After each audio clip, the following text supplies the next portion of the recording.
And there we go, folks. Well, kind of almost managed to do this in time, sort of a thing. But anyways, greetings there to everyone, I suppose, for this day's Creators Roundtable and all that. Today, well, as it happens, will be only just two of us. And yes, you can play that music alongside of the stream and whatnot else, and enjoy some, I suppose, weird sensations and whatnot else. But in any case, right? So yeah, today I think I will be joined. Yeah, eventually I'll be joined by DJ. So yeah, at this point he's doing his own thing. I'm doing my own thing while he's doing his own thing. So at this point I'm just doing my own thing. Yes. Well, you get the point. Anyways, moving on then. Right. Yeah, before the stream, I guess, starts and all that stuff, might as well quickly say big thanks to Deaking and Jamesy for just for some reason being generous before the stream starts, but whatever. Thanks for the super chats, I really appreciate it.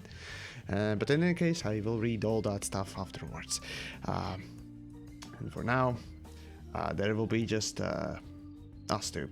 And Uncle B at least glad that, you know, the Creators Roundtable is still on, and, you know, there's at least something happening, because the rest of the guys are either, I don't know, dead, disappeared, or some other thing. Not really sure what, but yeah, today essentially we're just two of us. So, yeah. There you go. Well, in the meantime, yeah, might as well search for a better place to... okay, so... Here, not very colorful. Here, I suppose about the same-ish thing. Let's see. Was ist das? Let's see. Dwarf Star. Aha, I see, I gotcha. Let's see, a good start to film from. That's gonna be probably too bright. Alright, fuck it. I'll try this one. Or that, man. Ah, fuck it. There we go. Shooby-doop-deep-deep-deep-deep. Off we go deeper inside. Yeah? Slightly.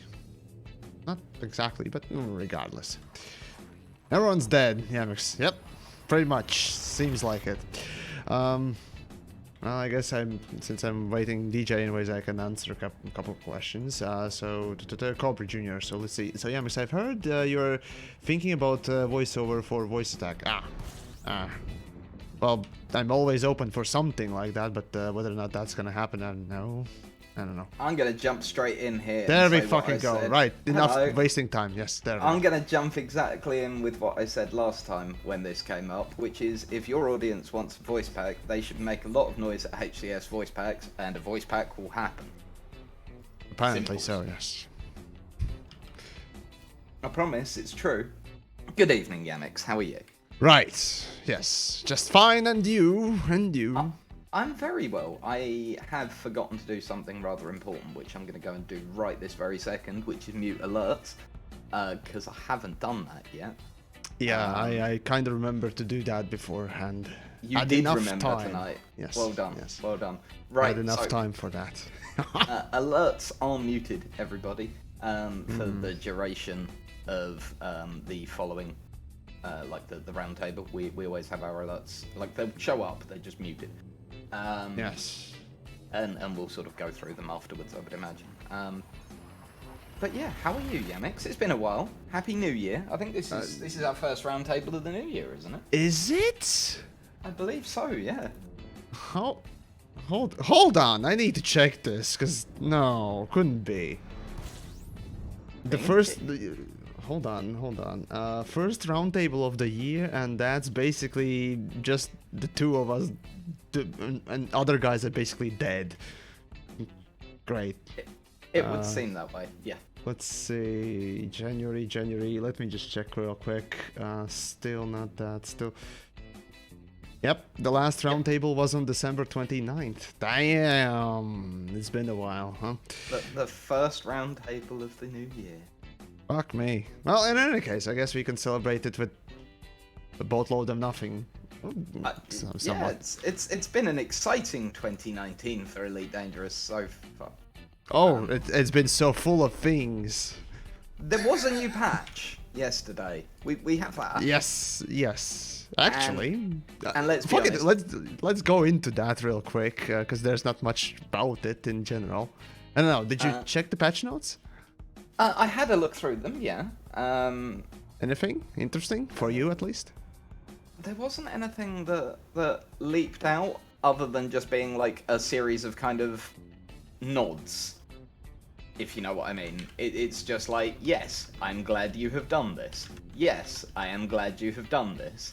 And just repeated, like, ad nauseum, basically. I'm just trying to find the patch notes. Exactly sure what you're referring to there. Because all I saw was just fixes. Yeah, that's what I mean. It's so the BGS balancing, good. Oh, I see. Yeah, that's why I didn't see anything, because I don't give a fuck about BGS. I just, again, I'm not saying it's bad. It's just that the fact that Yamiks can't find any interest in it. Yeah. Yeah, there you go. Tea. But yeah, so the BGS balancing, good. Codex bug fixing, good. Conflict zone bug fixing, good. Removing, it seems they had a bug on the PlayStation that let you use on the PlayStation and Xbox that let you use a keyboard, like a plug-in keyboard, without having to use the in-game keyboard, and they accidentally stopped that bug from working and have now made that bug work again so that everybody can just have like keyboards. So basically, instead of fixing a bug, they unfixed bug the as bugs. feature. Yeah, bug as feature. Oh, I see. Okay. It happens. Don't complain when it does. Sometimes it's good. The whole PC master race is taking over. Fuck yeah. Keyboard. Oh right, no. Keyboard and mouse master race is taking over. Fantastic. One that caught me out that I'm quite glad they fixed. Stopped allowing the same button to be bound to the HUD switch and Open Galaxy Map. That caused issues for a few people. Fixed target my wingman's target binding not working. It works again. Hallelujah. Loads of crashes and stability fixes, including apparently fixing the freeze during gameplay, which is good. Oh, fun times. With crime and punishment, bounties could just be claimed anywhere, which was also causing havoc with the BGS. A load of exploration fixes,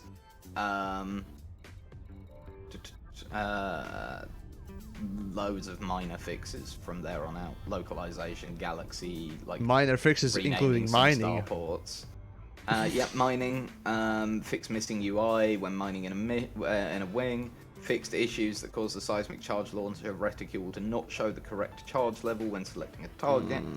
Fixed UI staying visible after detonation of a mother load if watched through the vanity camera. Fixed visual issue where the ship cockpit glass would render on top of the mother load fog. Fixed some occurrences where surface deposits couldn't be mined. Fixed issue where players couldn't scoop material chunks with the Python. Well, basically a lot of things that a lot of people don't particularly give too many fucks about. Fantastic. Moving on. Well, here's a really important one. Outfitting. Allow players without Horizons to purchase the new mining modules in outfitting. Okay, my question is, why was this not a thing in the first place? But I guess, whatever. Segmenting of the game. Fantastic. I think the most important part of the patch notes is very cleverly hidden within it. Squadrons. Added a megaship icon on the Squadrons Alliance screen. Yeah, that's when I was like, why would we need that? And what's the point? I assume a thing for carriers? I assume that... I mean, I wasn't expecting to ever see carriers at this point, but maybe a thing for carriers? Yeah, that was the only explanation I could come up with. But then again, I assume carriers are different from megaships unless they really just, do the typical developer lazy thing and just copy paste materials and assets and other things. I wouldn't like that. But I'm seeing them doing that. I don't know. We'll see, basically, at this point. If it ever comes out. I don't want them to come out, but no, we'll see. Maybe. It's, But you missed one particular thing in those notes. Oh, sorry. Someone in the chat did actually I notice apologize. as well. I was trying to pull out the most important stuff. Sorry, what did I Oh, miss? that's not the important thing. Fixes can go fuck themselves. Everything in the game or that patch can go fuck itself. No. The best thing about the whole patch, as a matter of fact, was the one line there that stated that the ship storage per station now is 40 instead of 35. So, DJTruthsayer can finally have all of his ships once more in Shinrarta Des without splitting them up. Fantastic! So that's, was that something that actually bothered you then? Like, not being facetious in any way, yeah? It didn't particularly bother me. I mean, honestly, 35 ship count I find is actually quite a lot for one huge station. Let's say realistically, a station has to sort of designate some sort of a ship storage or whatnot else for incoming commanders and whatnot else. 35 is a lot, especially considering that you would have 35 fucking corvettes or condas or type 9s or whatnot else. From that realistic how many people like you store their ships at Shinrarta? A lot. Yeah, right. So how many ships are stored in Shinrarta? Ooh, there's Are you so honestly many. gonna try and tell me that station is big enough to actually store all the ships that clearly not. But then, on the other side of that, I'm the first to say this. It's a Puta game. It doesn't matter. Like, I agree with FDev. Like, basically, they just want to keep the number of ships that you can store at a station so that somebody can have one of every ship stored at a station. Which is basically me, or rather, yeah. Yep. So there you go, and that would be the figure. If that. I were FDev, that would be the figure I would be aiming for, if that makes sense. Honestly, I wouldn't be. Again, I wouldn't, or rather, I wasn't really angry or anything like that when they said, we're announcing another ship, and I realized, okay, now we have 2 extra ships on top of the 35 limit, and what am I gonna do? Of course, I expected that eventually, and well, lo and behold, I shipped a couple of ships to nearby station somewhere in some other station system, whatnot else. But yeah, I was okay with that, honestly. So I don't know. It would have been something interesting, sort of, I suppose, management-wise. But then again, one thing that I don't particularly like is, well, the fact that you can store just as many ships on the small stations as well. For a while there was, I don't know, for whatever reason, I think the small stations, the outposts or whatnot else, those little things, used to post that, you can only store 10 ships there, but I don't know whether or not that's a bug or an intentional thing and just a visual bug that is left over that allows basically 35 just like every other station. I don't know. For a small station's 10 ship limit, yeah, that sounds like a decent one. Considering that it's still way more than the whole station can hold regardless. Well, but yeah. Okay, so here would be a question for you. Mm-hmm. Warning, going into pure theory crafting type stuff here. Oh jeez. Go.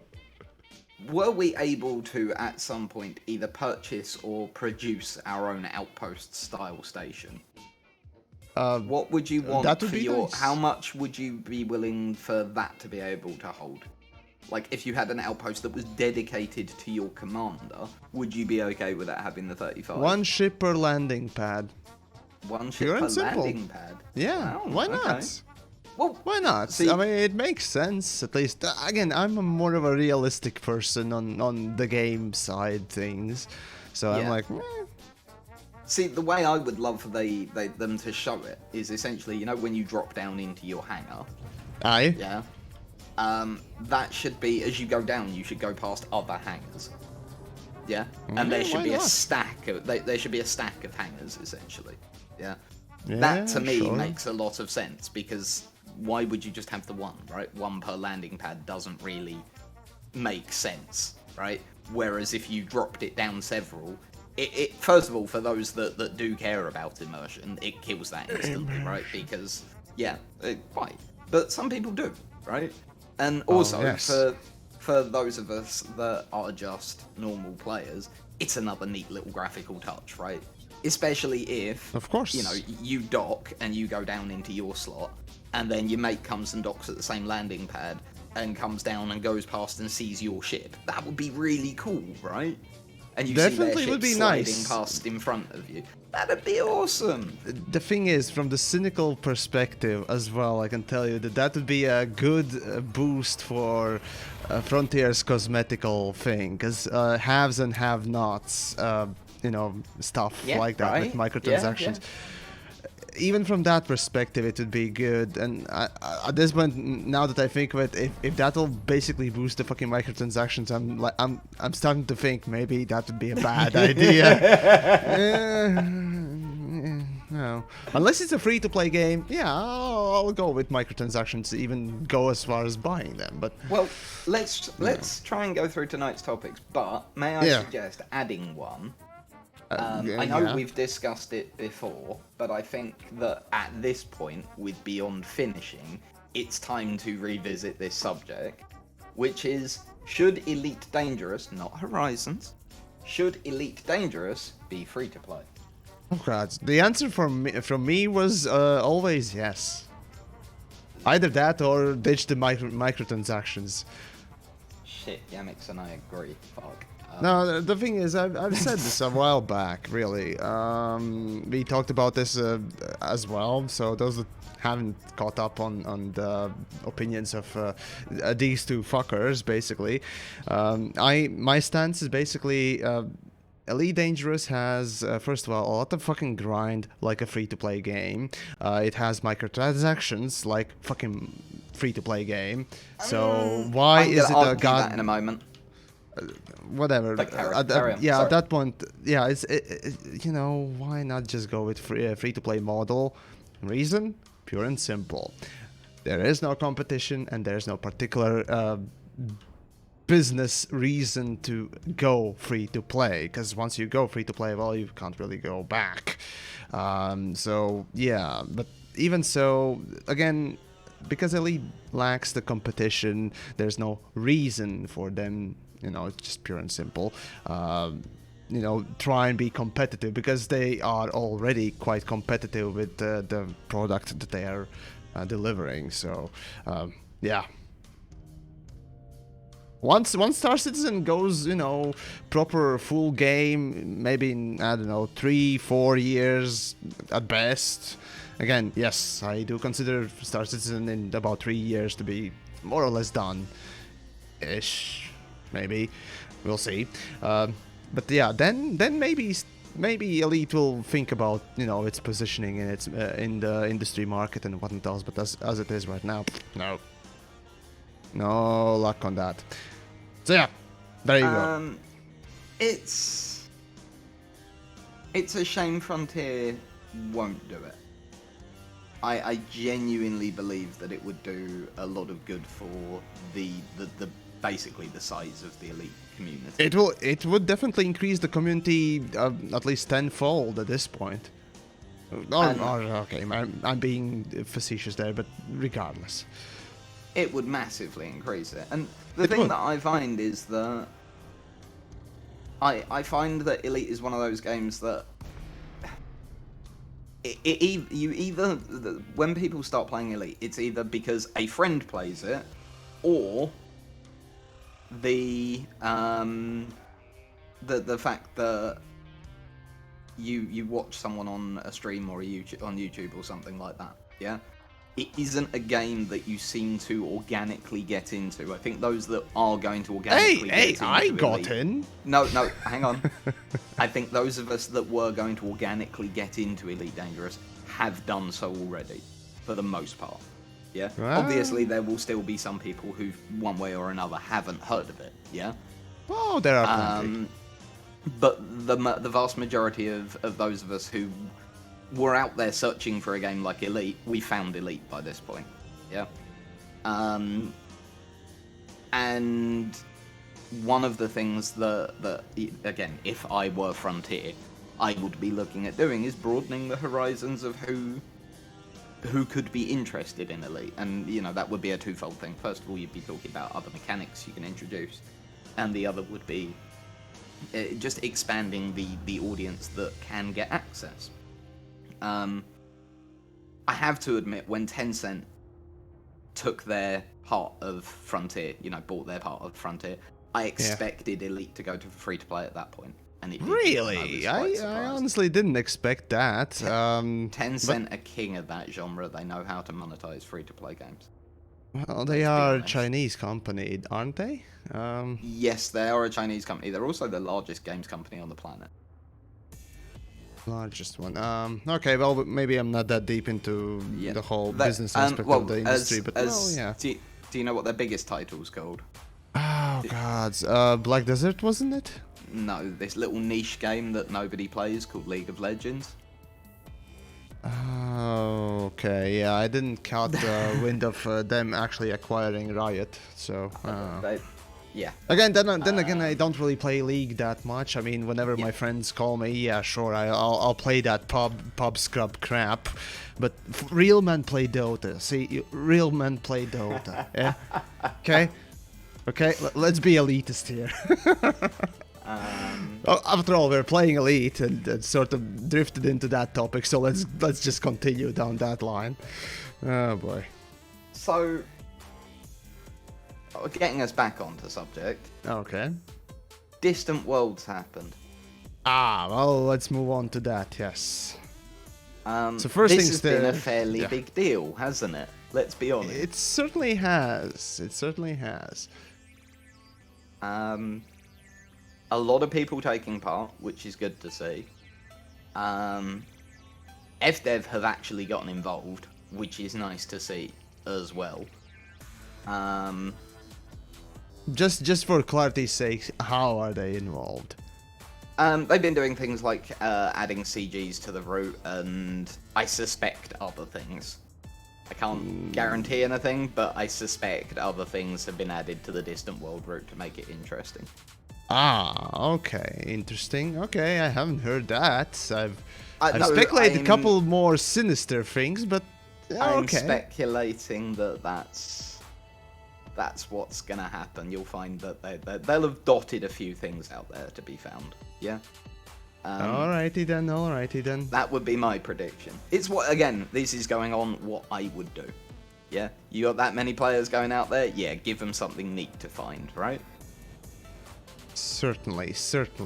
I mean, the press itself. I mean, I can't really call them free press, but so-called quote-unquote games journalists have been at least a few taking a look at the whole event as well and reported on it, so there's that.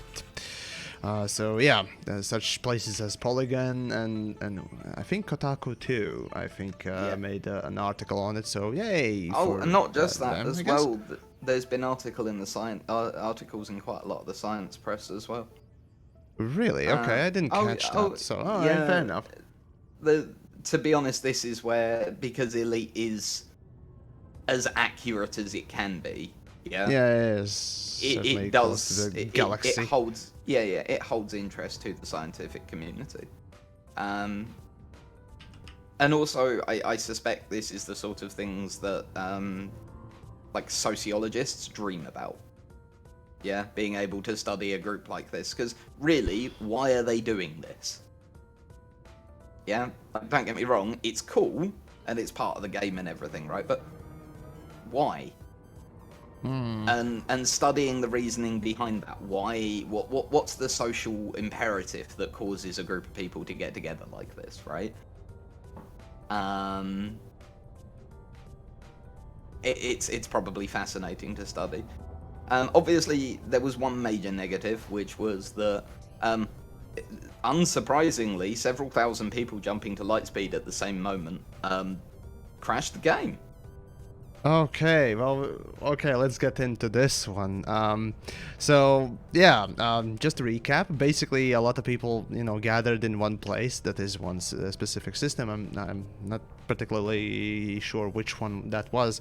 I'm terrible with names, so forgive me for not remembering, but I was there in the open at the time. I wasn't accessing the fleet com, but I did do my little sort of I guess launch party with random folks from around at that point.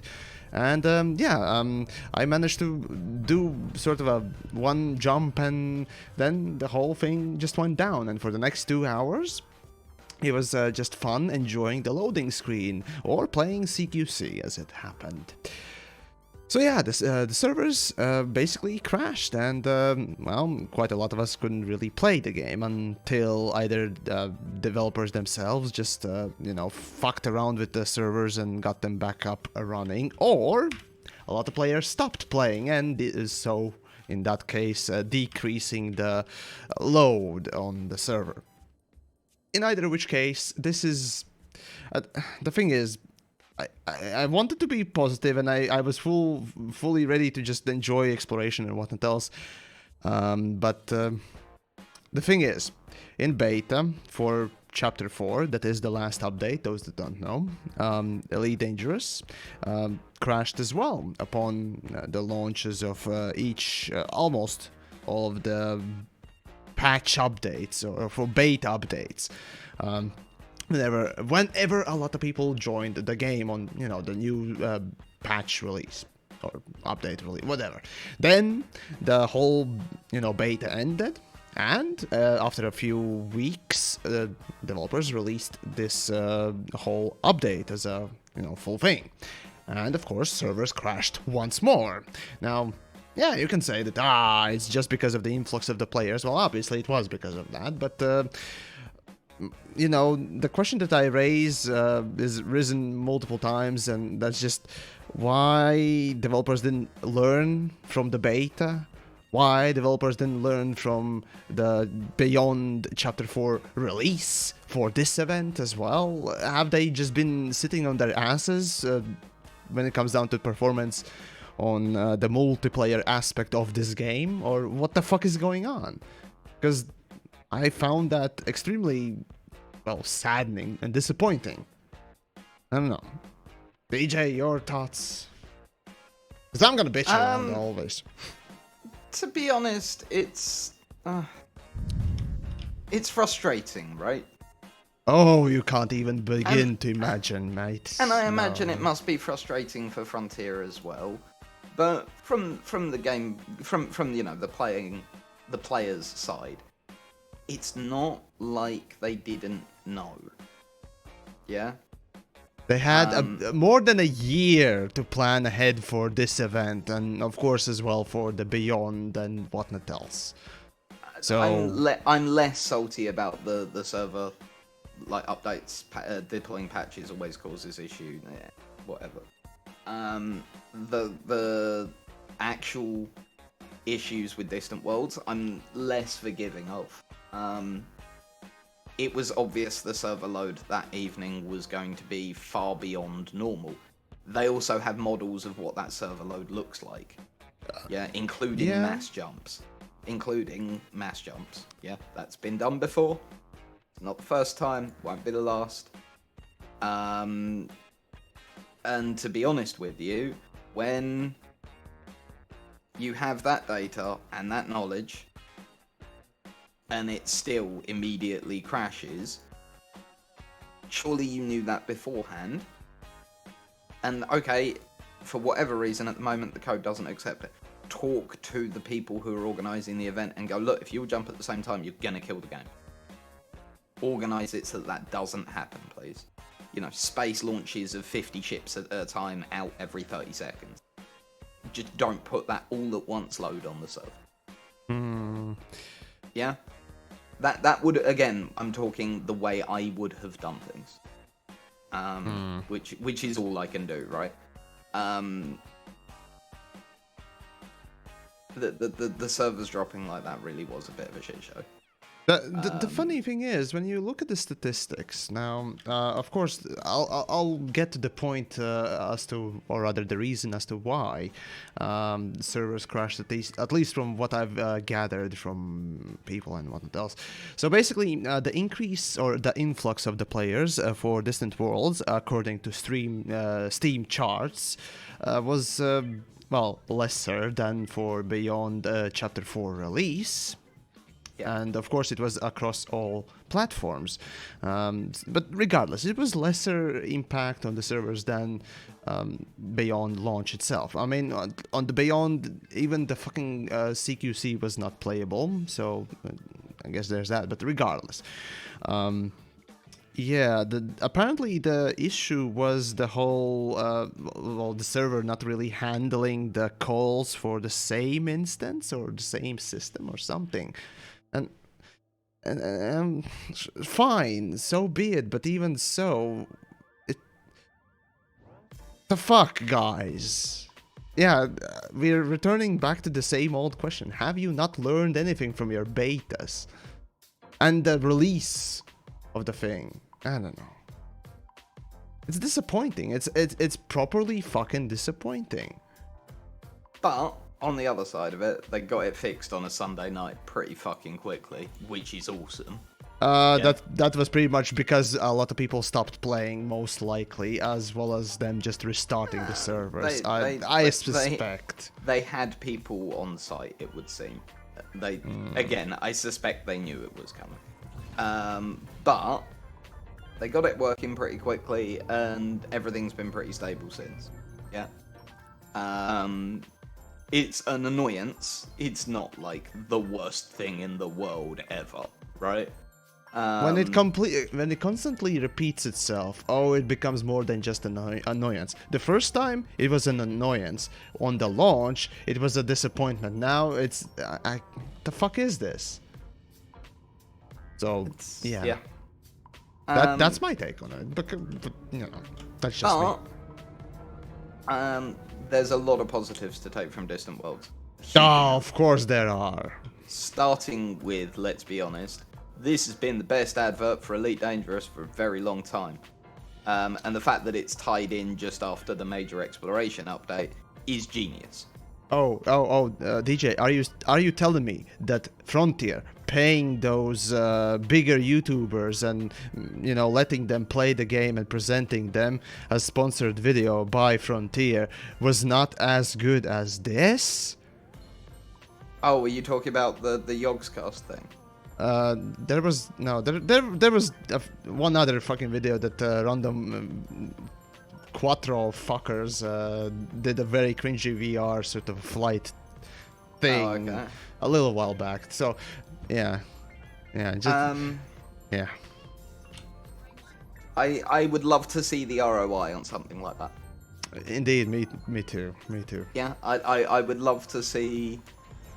It was on the Beyond because I honestly don't launch. know. Right. It was like Chapter 4 launch. Yeah, I honestly don't know. For all we know, thousands of people within their audience then went out and bought Elite Dangerous, right? And if that's the case, then Frontier got all the ROI they wanted and then some. And then, yeah, cool, good way to spend money. If that's not the case, and you didn't earn your money back in game sales, one does question what is the point. But part of that, and you know, as someone who kind of works with this with the stream team, companies are still, and this isn't just Frontier, yeah. Companies across industries, companies in general are struggling to. Oh, and they're struggling to work out how best to use it, yeah. And at the moment, a lot of companies are resorting to what's called a shotgun method. They're just blasting stuff out, and then they're looking at the ROI on a bunch of different stuff, bunch of different ways to do things, and then they go, that worked, that didn't. Yeah, and maybe 1 in 5 will work, right? and then they'll hone it down over time. And over time, they'll get better at it. But at the moment, Frontier, as much as anyone, are just muddying about with it. Yeah. Basically saying their PR game shit, brah. No, I think that the industry is still working out how to advertise in the modern era. I would say the only company that's really doing it truly fantastically is the company behind Warframe. They nailed it. Again, I'm not really following them as much as I'd like to, so yeah, can't just really comment much. The way they work with their community, they nail it. Oh, that wise, yeah, but that's basically common knowledge and basically called not being a shit. Maybe because they're Canadian, but who knows, honestly. But yeah, I mean, Harbinger's just said straight away in your chat, Warframe advertising is amazing. Yeah, they know how to, they nailed that side of it. And yeah, it's not as simple as just being like, oh, that's a terrible idea. Like, and particularly without seeing ROI, yeah, it's very difficult to work out whether or not an amount of money spent by a company was worth it or not. Although one thing that is very interesting to note on that front is that Frontier are, according to their accounts, currently sitting on £21 million in liquid assets, i.e. cash. Frankly, not as much as I expected. After building the new headquarters and all the money that would have cost, I'm fairly impressed. That's a good amount of money. That's a good war chest they built themselves. Let's just hope the next game they will probably announce this year is just gonna be just as rewarding. Well, let's be honest, Jurassic World and Planet Coaster have done brilliantly for it. Planet Coaster is a wonderful game. Jurassic World, boring. After a while, just boring. Jurassic World is a really interesting one, because I agree with you. Jurassic World's a really shallow, not terribly exciting It's game, just right? a worse Planet Coaster. Again, if you've ever played Planet Coaster, and I'm someone that doesn't particularly enjoy such games, I still enjoyed it quite a bit, and I saw the quality of it. But Jurassic was just. Do you know it's a shallow. After Planet Coaster, it's just shallow. Literally. Do you know the interesting thing though? I've got lots of friends with kids, and Jurassic World Evolution's one of their favorite games. Kids adore it. It's fine. Mostly because of the set dressing. Literally, that's yeah. It's just it's dinosaurs, and the dinosaurs are really well animated, and they look really good. Kids love it. And to be honest with you, whether they intended to or not, that's a very lucrative market, and Frontier have tapped it really well. Yeah. Licensed game making. I wouldn't say it's a lucrative market, but okay. Well, this was a better example of the licensed, Yeah, game it's definitely one of the better licensed games out there. Let's be honest. Yeah, not the best, but one of the better ones. That kind of says it all, doesn't it? Yeah, I have found it very interesting that Universal went to Frontier. Like, that they approached Frontier Developments and were like, hi, we want you to make a Jurassic World game, please. The true story behind that I don't know, so I can't say much. I don't know much more than that. I just know that the approach was made that way. Yeah. I see. Frontier did not bid for Jurassic World Evolution. They were approached by Universal to create it. I see. It was off the back of Planet Coaster. Yeah, makes sense. It's just, yep, we want Planet Coaster, but with dinosaurs. Yep, that there you go. That's what you get. Pretty much, right? So, yeah. And as well as that, one of the things we as elite players need to always remember about stuff like this is that one thing Frontier do really well is push tech back into other projects, because it's all running on the Cobra engine. Being able to share technology between projects is a lot I find the Cobra engine already quite old at this point. That's the unfortunate thing. The Cobra engine is fucking ancient. It is. The Cobra engine is still like directly traceable to the engine that ran on Roller Coaster Tycoon 3 and before that.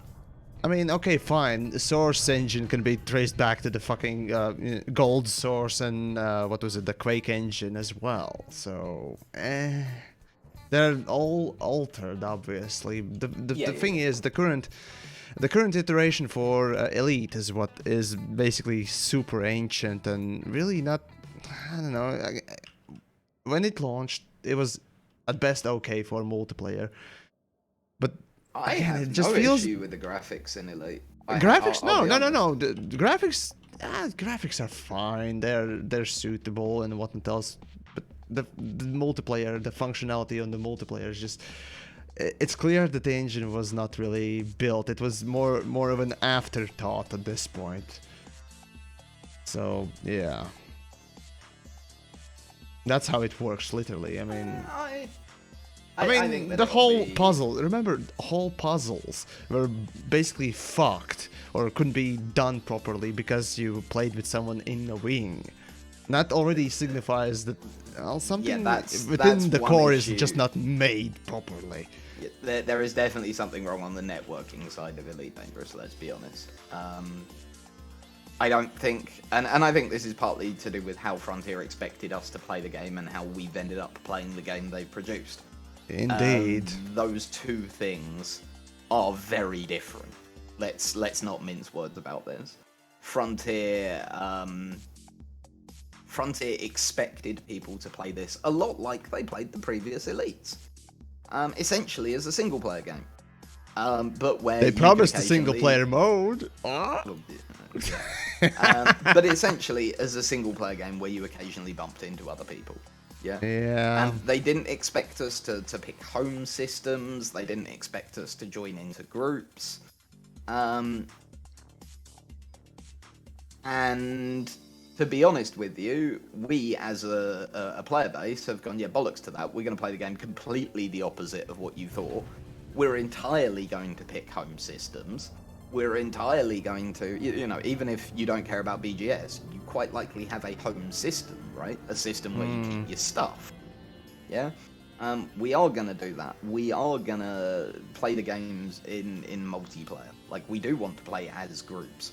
We do want to do all these things that Frontier just didn't expect. Hindsight's a wonderful thing, and you can claim very easily Captain that, Hindsight away. yeah, right? You can claim very easily that they should have seen this coming.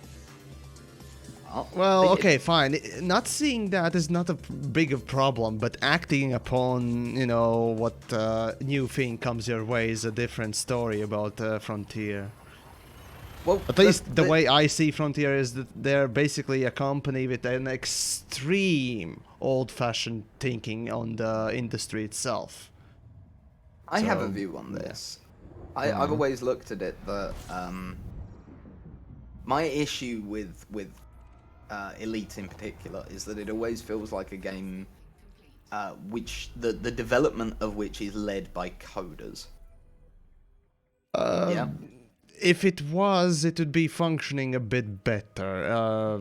Yeah. I don't ever. Well, no. I always feel that technology and things like that are more important than story or narrative or feel, if that makes sense. I see. I gotcha. Okay, so in that, basically, yeah, the functionality is rather put in first place rather than the artistic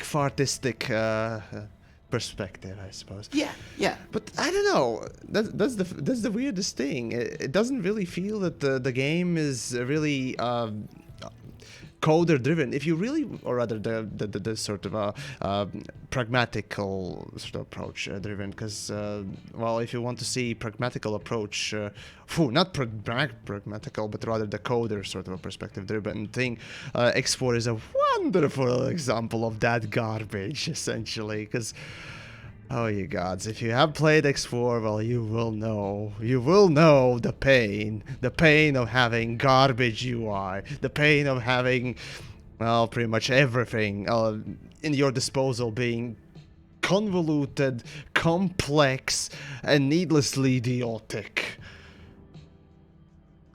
Elite And- actually has a wonderful UI, in my opinion. At least it used to be until they started adding more garbage on top of it. But regardless, even to this day, the base UI for Elite is wonderfully designed, and something you wouldn't see really if that would be the case. I don't know. There are restrictions in some parts, of course, about the whole story and so on and so forth. But I don't know. Other aspects are actually, at least, feels and seems that are encouraged for artists to, you know, sort of expand upon and just work on. I understand your point, but it's, I don't know. You know, I guess my biggest complaint has always been that Elite feels too sterile. Oh, Yeah? yes. Oh, it is very much so. That, for me, that's the biggest thing that stands between Elite being a great game and an incredible game. Yeah? Elite is a great game. I am not putting Elite down, right? And what Frontier have achieved with the scale of resources they have is nothing but sensational. Also like to point that out. But for me, the thing that stands between it and being like one of the top 10 games of all time, essentially, that level of incredibleness, is that I don't believe when I fly into a station that people live there. Yeah. I just don't. There is no evidence of it whatsoever. Yeah. And I don't believe it. I used to joke that we were in the, like, before, you remember before there was a person sitting in your chair in the ship? Before they put Oh, the yes, I holocaust. remember, yes. Right? That was in the way Yep. before Horizons, I remember, yes. I always used to joke that we were in a futuristic version of the Cars universe. You know, Pixar's Cars. Ah, I see, gotcha. Okay. Yeah, I always used to joke that we aren't actually a commander. We're just like we are, you know, sentient spaceships. Oh, right, around. yeah, I remember you saying that. The pilot is a goddamn parasite, man. Right, and then it you know, it kind of goes, it keeps going with that, where the holo me, it's a hologram apparently, that you know, your commander is a hologram. So it's like, are they really there? What's going on there? But yeah, I think that as much as that is a joke, it kind of hammers home my point, where the Elite Galaxy doesn't feel alive at this point. Yeah, it feels like almost it, and it's weird because it isn't static, but it feels like a static sandbox, right? Yep, there is no dynamics, that's the issue. Unlike X4, actually X4 is a good example as to, you know, how things are done with coders at the helm, basically, almost exclusively. And yet, the universe still kind of feels alive because, well, dynamic markets and the ships moving and so on and so forth. I don't know. At least that's what I've sort of got from X4 when I played it, so I don't know. So, yeah. And in Yamiks' chat, Ixizzy has asked, does anyone remember The Outsider? Was that running on Cobra 2? It was, but it wasn't procedurally generated. But yes, that was running on Cobra.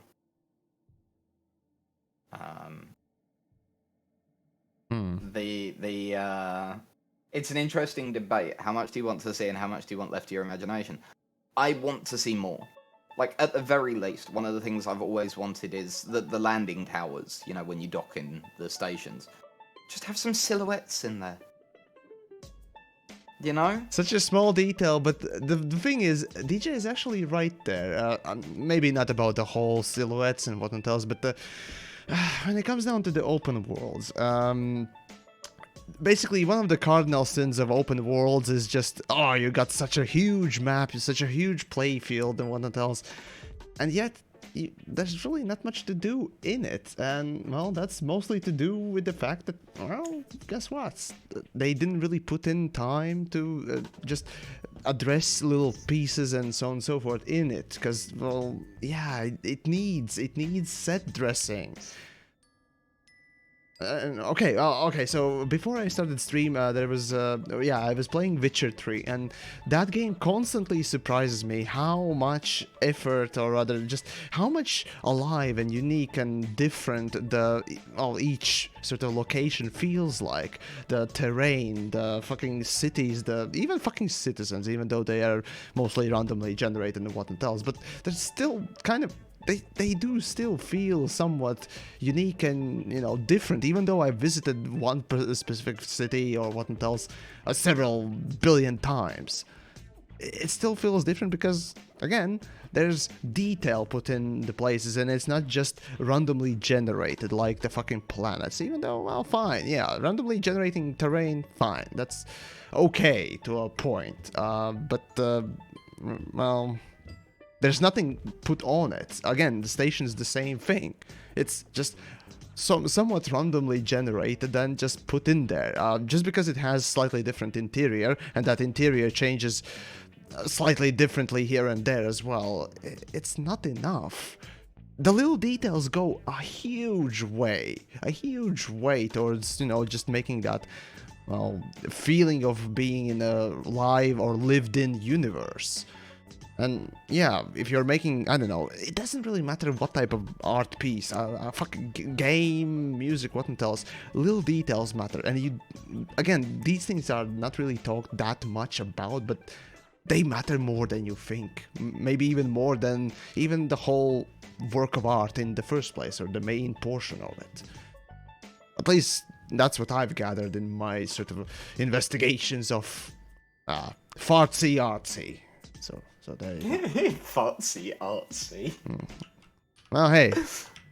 No, I like it. So, and where Yamiks is at the moment is a great example of Elite when it gets it right. Yeah? The place is make stunning, it right. The view is incredible, right? This is the bits of Elite that we adore, let's be honest, right? And the one other thing that they undeniably have nailed is the flight mechanic. I wouldn't say nailed. It's one of the ways of doing it well enough. It's more than just okay, definitely. But the thing is, Elite's controls are more arcadey. That's, well, again, I could have used a little bit more Newtonian, physics and whatnot else, like... you didn't play the third Elite, did you? No, I did not. Elite Dangerous was the first game on the Elite and Frontier, whatnot else that I played from. So I've played a game with full Newtonian flight model where combat is at Newtonian speeds. It's boring as shit, and I don't want to do it anymore. Well, yeah, fair enough. That's the thing. For me, I want a little bit more realism. Like, okay, a good example right now is actually my Anaconda, at least on my screen now, I bumped it against a place or two, my hull is damaged, and an Anaconda in Elite Dangerous is the only ship that has this demo version of the damaged hull. Yeah. The thing that actually, showcases that, your ship's hull is damaged in some portions and in some ways. Yet that feature really has never been expanded upon. And, even though Elite is very, well, relatively deep when it comes down to modules and all that stuff, that very few racing, driving, or, vehicle-based games have. After a while, you start to notice that those modules are just sort of little hitboxes here and there, and really they don't particularly matter that much, and you don't see the impact from outside. You don't feel the impact as much. Yeah, they might malfunction here and there, but that's about it. So I don't know. I don't know. Maybe I'm just too used to this thing. I don't know. Maybe. I know what you mean. It's where is it that we're just like, meh, I'm complaining, and where is it, no, this is an actual legitimate, well, why don't you do that? And for me, the damage models, yeah, I'd love to see that on all the ships. It's not something that's like be all and end all for me, right? Realistically speaking, Star Citizen does have damage models on all of its ships, so there is that. But then again, Star they Citizen isn't a game. Star Citizen's a tech demo still. It's a tech demo. Definitely a good sort of example of how it seems to be moving in the right done. direction now. Let's be honest. It does seem to be like They- it has frames now. Because they downgraded everything. Yeah, I mean, it has frames. Let's just take the victories where we get it, Yamiks. You know what would be few a and victory far for it? between. The victory would be actual fucking game, you know? Yep. So that'd be actual fucking victory. Thus far, I mean, no. But I don't know. I think that this year is going to be very interesting. Not just for Elite. I've had a suspicion for a while now that you're quite right, Yamiks. Elite currently has essentially got this genre tied up with a little bow, right? It This is the year, biggest- tied yeah. up. But the thing that I think the thing that might be interesting is if one of the really big players decides, so that genre can work, can it? Good luck with that, because Interesting. niche is niche. Niche is niche. It's okay. So yes, it's niche, but it's now a large enough niche that you've got things like the HOTAS sales Thrustmaster have had on the Xbox and PlayStation.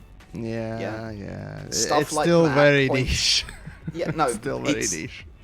Yeah, but a lot of things that are niche still get the AAA industry involved. Yeah. What will be very interesting for me is if an Activision or an EA or something like that starts to dip their toe into the water. Business practices are their biggest enemy. Yeah, let's be honest. And that's one where Frontier can win out. But I'd be really interested to see what happens to the genre as a whole if someone really chucked money at it. The example, like, pie in the sky fantasy example I gave the other night is, imagine if EA announced that they're making essentially Elite with a Star Wars skin. I doubt they will have the Disney's approval anytime soon for anything else. But yeah, I was talking about a pie in the Yeah. sky dream Yeah. example, yeah? But you get my point, right? What does Frontier do if EA do that? Yeah. Probably And panic. Jesus Christ, what do Frontier do if EA not only do that, but then actually release a good quality product? What do you do at that we point can in speculate, Frontier's really. shoes? I am. Yeah, let's be honest. But what do you do in Frontier's shoes at that point? And okay, EA are a terrible example because we are all fully aware, let's be honest, that EA can make the greatest game on the planet. They'd then fuck themselves over by microtransactioning it and DLCing it to hell, and it'd end up terrible, right? That's what EA do. But my point remains that if someone with that kind of budget that doesn't have the issues with development that RSI have, and have a far larger budget than Frontier, to be honest, that's what I think the genre needs. I think it needs that kick up the backside. Because, yeah. Well, Elite definitely needs a competitor, a close competitor, because, quite obviously, Elite is just all stagnating quite tremendously in many aspects of the development, as a matter of fact. So yeah, I don't know. I honestly, I was expecting you to mention Starfield, the Bethesda's new so-called announced. Well, it's not a Space competitor Infinite. because they've announced that it's like they're single not player? doing space. Well, no, they're not doing spaceflight. Your Ah, ship yes, will be right. able to move between planets, but they're not doing space flight. They're not doing space combat. That's not the genre they're going for. Yes, it's sci-fi, but It's that's not like space comparing Elite. simulation. Yeah, that's like comparing Elite to Mass Effect. Yeah, they're different games. Yeah, besides it's Bethesda these days. I mean, people are afraid for the fucking Elder Scrolls that's coming out. Shit. One Okay, second, DJ. I'll be muted. My headset just died. Well, there you go. Okay, well, in the meantime, let's see, what could I mention? Oh, now that I think of it, we actually drifted quite far away from the whole distant worlds, but, well, regardless, I suppose. That looks like a fucking Death Star now, doesn't it? Holy shit, it does. Imagine that randomness, huh? I don't know, when it comes down to the Elite Dangerous and, well, it having a competitor, yeah, we need one. I was hoping for Star Citizen to be one, but, yeah, well, we all know how that pretty much is going. Actually, speaking of Star Citizen a little bit, the recent investment or share selling or whatever they did, basically the thing that Atlas, or what he's known more for these days, the Charlatan Wonder, a friend of mine investigated and found out pretty much the only one, and rather the first one there. But in any case, the whole share selling for Star Citizen or CGI or CIG, yes. I don't know. For me, it doesn't really signify a good thing. Again, it feels, yeah, they are running out of fucking money, and, well, they need to start developing shit. Otherwise, well, it's not gonna happen, or nothing's gonna move on. So, I don't know. Star Citizen, not really holding my breath at all for upcoming things, but hey, you never know. You never know, I suppose. So, It'll be interesting to see what happened. And sorry about that audio thing there. My headset ran out of battery. I didn't realise it was low. I apologise, everybody. But yeah, I think that at the moment there's nothing on the horizon at the moment that I feel like is going to challenge Elite. Star Citizen is the only one, and it's too far away for, like, you know, it's too far away to decide if it's going to be a game, whether it will get completed. We'll see. We will see is the long and short of it. I've always held that opinion. I will continue to hold that opinion. right. I have no boat in this race. Yeah. I want Star Citizen to succeed. I wanted really to do. succeed at least to a certain point as well, because, well, first of all, my original idea was to, you know, make ship reviews for Star Citizen. Imagine how glorious that would be. But once I played it, yeah, well, there's the, oh my god. Anyways, that's basically Yamiks found it to be extremely shit and deplorable. So yeah, that. Maybe when it comes out, if it comes out, when it whatever. But yeah, that. But also, it's a, again, as I've said before, if Star Citizen fails, crowdfunding's gonna get fucked, and yeah, I certainly don't want that because I'm in the same fucking boat. Well, I read a really interesting article about this the other day. About crowdfunding in 2018. And the amount of money that's being pledged for computer games is way down. Way down.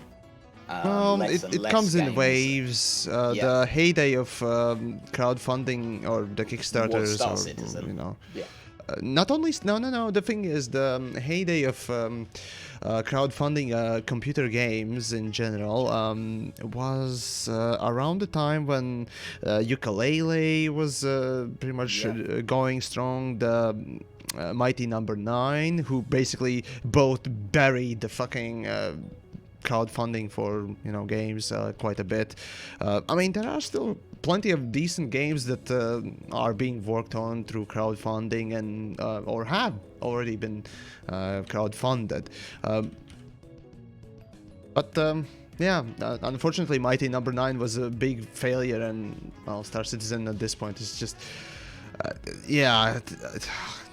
Just because I don't want them to bury the fucking portion of the industry or potential way of making games that could be awesome. Yeah. Just because of that, I just want that to succeed in some way. Interestingly, Elite is undeniably one of the successes of crowdfunding. Oh yes, right. Elite was crowdfunded. Elite is a huge success as far as crowdfunding is concerned. Though one would say really that interesting. Okay, sorry. No, okay. One would say that Elite really didn't need the crowdfunding support. It did. So that's the thing. The way Elite is right now, no one would say it doesn't look like a game that needed the support. Frontier needed to be able to prove to investors that there was a market. That was what the crowdfunding was about. Yeah. I see. Gotcha. You have to remember, David Braben was trying to make Elite Dangerous for a very long time. It was called Elite 4 for most of that time. Yeah, but he was trying to make that game for a very, very long time. One of the earlier interviews he gave about the actual development of Elite 4 was just after Roller Coaster Tycoon 3 was released. And he gave a really interesting, interview. No, which year was it?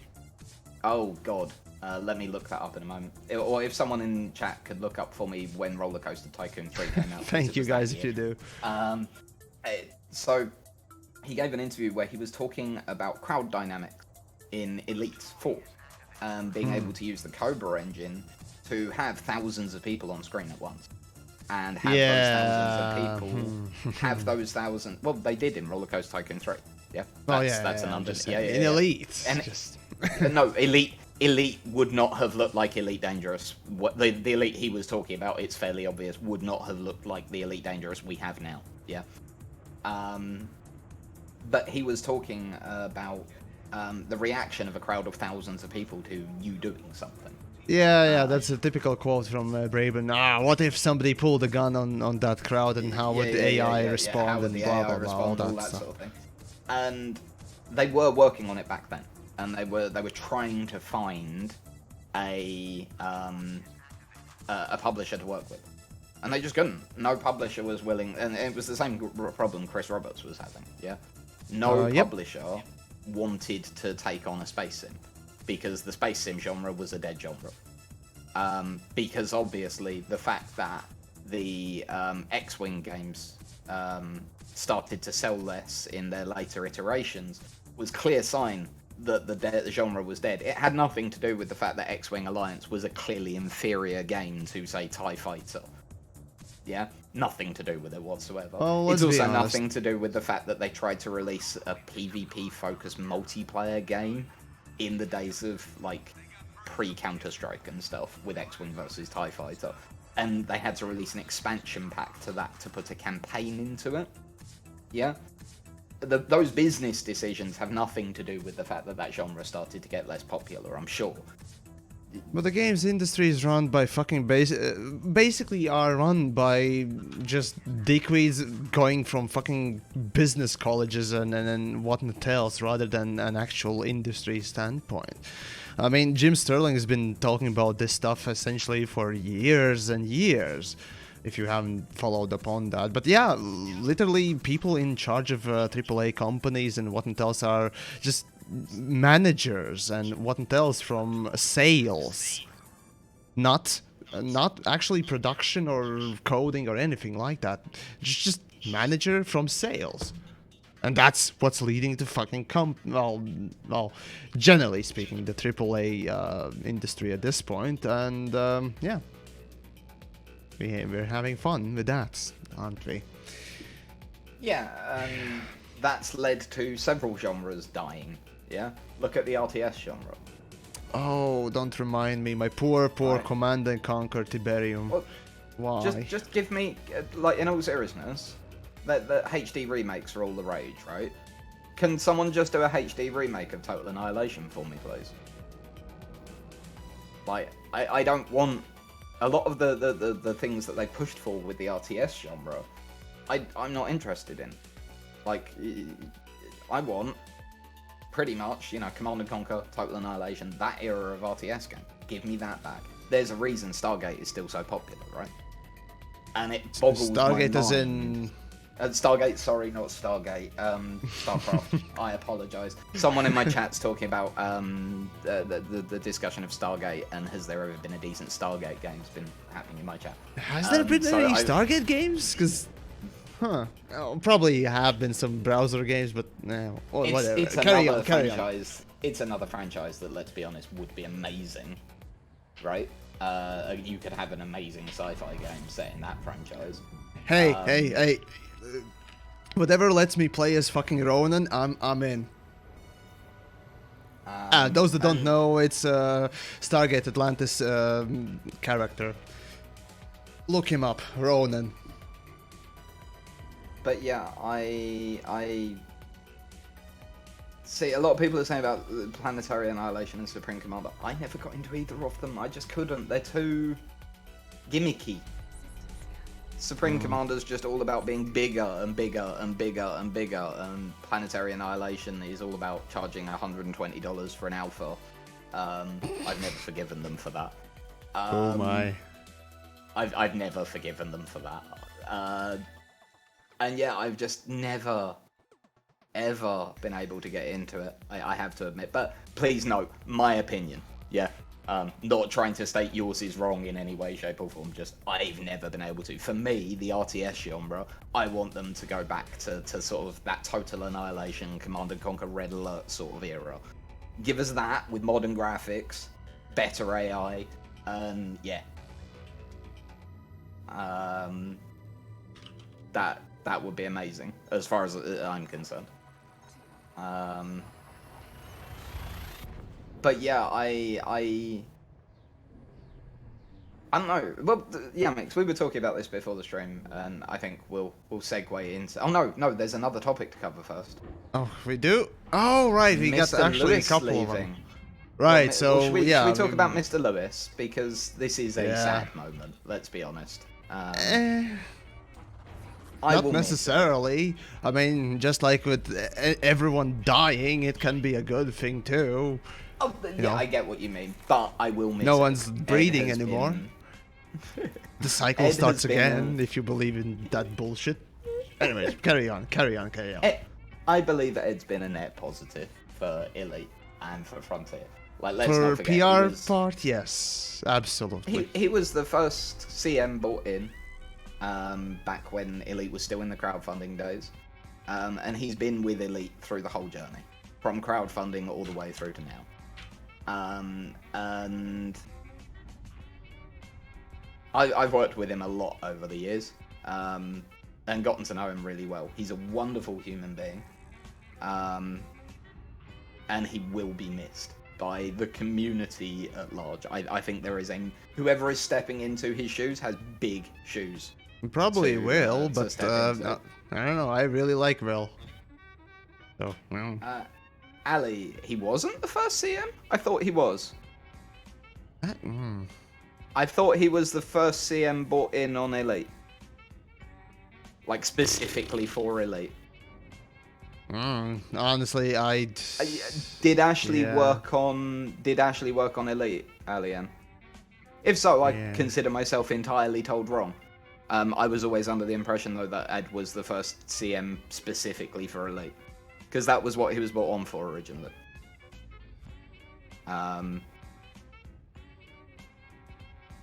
But yeah, he's gonna be missed. He really is. Although, the other side of it is exactly as Yamiks said. Always look on the bright side of life, right? One door opens, one door closes. And somebody else is going to be taking that position. What will be interesting to see, because obviously Frontier have been growing out their community department recently. Quite so a we'll bit, be very so interested. Yeah. Going as far as to invite a fucking YouTuber as their community manager for, what was it, Jurassic? Or Planet Coaster? Oh, Jurassic. I believe it's okay, Jurassic. Yeah. And To be honest with you, community management is a fairly new industry. There's not many people with that much experience. Oh, I wouldn't say it's a new thing. If but, someone can prove that they can do the job, who cares what their background is, right? I suspect that the chap had another background as well as running a small YouTube channel, is what I'm saying, right? Potentially. There's always something. I mean, back in PlanetSide days, there's a famous sort of a story that one of the, or rather the biggest dedicated YouTuber for PlanetSide 2 went and became their head gameplay designer. So yeah, Rel, by the name of it, you can look him up. He now works as a head gameplay developer. That's awesome. Or designer. That's awesome. So, but yeah, to be honest with you, some would disagree about his choices on things, but it's just an example. That's going to be true of any game dev. Yeah. More than just a few, but in any case, it's not a story about Rel today. Yeah, but anyway, Ed leaving does leave a big hole in their community department, and it will be interesting to see, as I say, whether they decide to bring it back, like bring it back, sorry. Whether they decide to promote from within, or whether they decide to bring someone in from outside of Frontier and hire from outside. It's hard to say, really. Zizzy, he didn't leave yesterday. Yesterday was just his last live stream. He'll still be at Frontier until the end of the month, is my understanding. Yeah, he's there up until the 31st, so till the end of the month he's still acting on behalf of Frontier. Yeah. I don't know. I have to admit, I'm fascinated to see where he goes. Yeah, that's what I was kind of wondering as to, where's Ed going? The first question, when the news came out, my first question was, literally, my first question between the fuckers was, I wonder, did he leave or got asked to leave?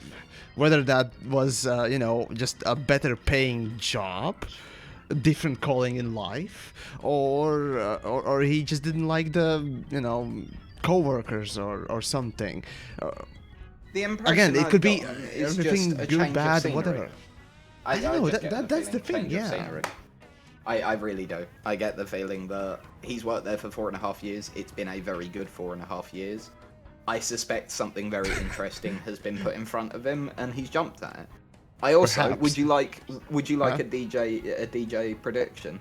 Go for it. Go. Okay, so I want to preface this with I know nothing. Nobody has told me anything. I don't know any more than anyone else. I have a funny feeling that Mr. Lewis is going to end up at CD Projekt Red. Oh, that's an interesting one. There is my prediction for you all. I have no idea if it's correct, but they have been at this point it's just a guess. Yeah. So, they have been hiring UK staff lately. I have noticed. Well, they kind of need that, in a way. Yeah, well, they're ramping up to the release of Cyberpunk. Yeah. Yeah. I don't know. Let's see. Okay, if you're doing predictions, let's see. My prediction then in that case. Let's see. Definitely not Bethesda, because Bethesda, first of all, although they have the Montreal. Oh wait, no, Square Enix was Montreal. Never mind that. Oh my God! Imagine. Oh, this is gonna be a grisly prediction. If Ed just decided to go and work for Star Citizen. one of the possibilities. Imagine. Right? Oh, that would be something, wouldn't it? Oh my. It's a possibility. As someone in your chats just pointed out, they are definitely hiring CMs at the minute. Oh my God. Okay, so I guess that'll be my grisly prediction there. Holy shit. You're going to predict RSI. Yeah, but okay, I can't see that one, but who knows? I can't see that either, but then, well, my other prediction would be, I don't know, Paradox, no, because they already nabbed one, and I highly doubt they need more. But other than that, really, I wouldn't say it will be a game that is really that popular that I would know of. So most likely gonna be something that I don't know of, or who knows? Maybe he'll just focus on his music career. Who knows? I mean that's worked out somewhat. He's definitely got another job in the games industry. He's stated that. Yeah. So I don't know. I suspect, and for me, I can't see this being a move down. Yeah. I mean, obviously. And so I don't think this is going to be a move to a small development house or anything like that. Unless it's a true passion project for him.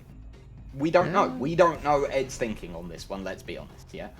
And my prediction is simply based on the fact that I've seen an awful lot of movement around CD Projekt Red going on at the moment.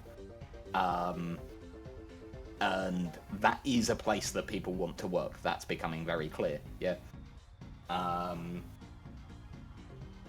So that's, again, my prediction. I have a moderately good track record with these, so let's see where this one ends up. The last time I opened my big mouth like this was when I sat there on stream and was like, yeah, I reckon Frontier's new game's going to be a Jurassic World game. No one believes that I didn't know about it. Well, hey, all things can happen, right? It just made sense. Clocks right twice a day, right? Well, that one was really easy. Wait, broken clocks, there we go. That one was really easy because they announced that they had done a deal with Universal and that the new game was going to be a Universal franchise. And it was just a case of looking through Universal's franchises and going, what one would actually fit? And going, oh, there's a new Jurassic World film coming out. I bet it's Jurassic World. And lo and behold, it was Jurassic World. Surprise, surprise, huh? Yeah, right. Although I did learn, because of that, never to play poker with Ed Lewis. I told him well before they announced that I thought that they were releasing a Jurassic World game, and he did not give a thing away. I would not play poker with that man. Oh, well. I don't know. Well, somebody in your chat has just said something, and it's reminded me of a thing I found out about, that I want to mention. Someone's talking about 3D printing. You can get, for the Warthog, a 3D printed insert, which gives your throttle a center indent point, like the T-Flight HOTAS throttle, so that you can have forward and reverse on one easy access with a nice indent in the center, so that you know when you're at center point, so that you know where that's nice. nil is. So if you have a Warthog, it's like €9. You can order it off the internet. You can actually get an insert, and it doesn't void your warranty either, which is rather awesome. And you just put this insert in, and you get a notch slot in your throttle. So if you've got one of them, heartily recommend. I'm ordering one. Yeah, the thing is, back in Frontier Expo, I got to play, I think, let's see. Yeah, it was the first time I actually played with proper HOTAS. And I played with two versions. The PC version that had a decent stick, and the other one had a decent throttle. And the throttle that I liked was actually with the dent in it, and yeah, I don't know. It's just a little detail there that I remember. It was definitely something that I preferred. So, hey, if you can do that, wonderful. And imagine I had something to say about HOTAS today. Holy fuck. No, I adored that about the cheap HOTAS that I had before I got a Warthog, and it's the thing that I dislike most about my Warthog, having to have essentially a button that I push that toggles between reverse and forward thrust. Having it on a single axis is much nicer. But without that central point, it's just not as easy.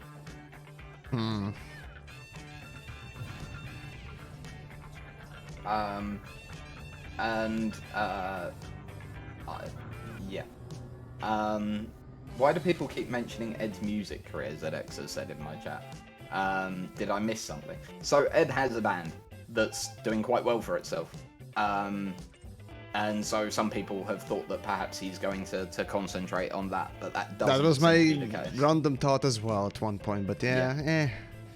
That doesn't. Musicians don't really cool earn as much, I'd say, unfortunately. Yeah, until they truly break, right? And then it's all the money and everything. But that doesn't seem to be the case, unfortunately. I mean, that would be amazing. I would love to be able to see that.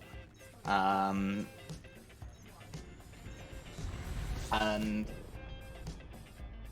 yeah, it will be very interesting to see where Ed ends up, and also, as said, who replaces Ed at Frontier. And Hey, you know what? We could actually, rather, sort of poke Frontier and sort of suggest them, quote unquote, that they do, you know, Thunderdome for the head CM. Huh? That'd be awesome, wouldn't it? What, like a full-on battle royale? One man, two men enter, one man leaves. Two men enter, one man leaves. Come on! We need that. Well, Black Desert Online has a battle royale mode now, so how long until Elite gets one? Well, it will play probably just as well out as Planetside Arena, or I don't know, probably just as well as CQC. Yeah, even in better case. So, I don't know. We'll see. So, yeah, I will be very interested to see what happens, and particularly at Frontier. So you want to talk about leaks, Yamiks? That was just a random topic on top of things, so I don't know. I mean, I have little to say about leaks. I mean, I'm gonna be honest with you. I think I've mentioned. Let's see. Did I mention this in the last Creators Roundtable? Oh wait, no, I released the videos afterwards. So yeah, basically those that are interested in some old material from Frontier, yeah, there were some Targoid, or at least older Targoid images leaked, and after a while I received even models. So speaking of 3D printing, if you want to grab the models and 3D print the fucking Targoids, as they at least used to be in some works, just for the fun of it or what else, I don't know, sex toys or whatever you want to have that, I don't care, honestly. You can do that. So yeah, one thing that must be noted constantly is that the Targoid leaked pictures and models and what else, those are not, as Vil said, indicative of future plans for Elite Dangerous. So and of course later on I did confirm properly as you know, yes or no question sort of a thing, whether or not those models are still in use or not, and no, those models would not ever be used again. So yeah, question is, how will Targoids look in the future? Well, that's a good question. Whether or not we're gonna ever see them or not, well, hey, you never know. So yeah, I don't know. Until we get actually Targoids and what else, we again won't really know. Honestly, at this point, I'm more concerned about the whole new next expansion, update, DLC, season pass, whatever they want to call it. Honestly, it's gonna be probably something stupid again. So yeah, however they labeled it, and yeah. So fun times. It's gonna be interesting to see the reaction to the next thing. I'm looking forward to it. Quite so. I will be very interested to hear your words. Yeah. I mean, anything really that's not literally quality of life, just making game better or stuff like that, without need to actually shove out more garbage. Yeah, I should be somewhat happy. Unless they are, of course, they make another fucking gap here, like in Beyond. So yes.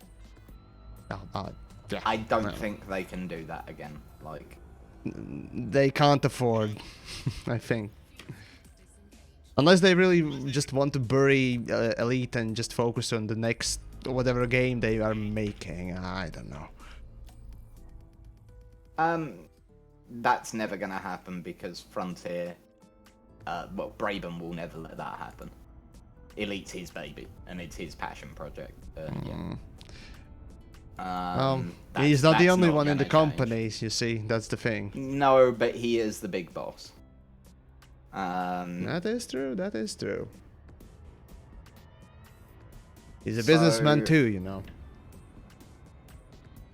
So, oh god, yeah, but Elite is also still making plenty of money. Let's be honest. At least enough to make. Sorry, oh, fuck me. Right. Anyways, enough to make sure that the server's hamsters are still alive for the next couple of years. As for development, that's a good question. So, Yamiks and I had a chat before we started this evening. And at the moment, I think you'll all agree that at the minute, Elite is a little quiet while we're waiting for the next major update. It feels like the summer. Holy fuck. Right?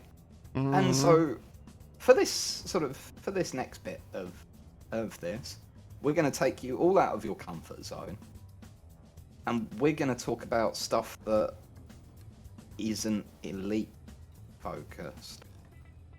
Well, I do tend to talk about industry here and there in my stuff from time to time, but well, okay, fine. Go.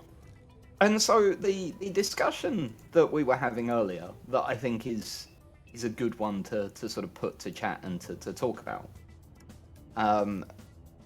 was Yamiks and I were just chatting, and we were talking about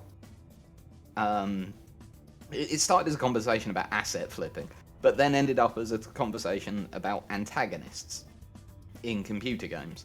Oh, yes. And Yamiks and I came to the point of view that Vass from Far Cry 3 is probably the best antagonist that any computer game has ever had. And I'd be super interested if anyone in chat can put their hand up and be like, no, I've got that one. Because, like, in all honesty, we were talking about, how difficult it is to write an antagonist in a computer game, right? It's really not simple. And yet,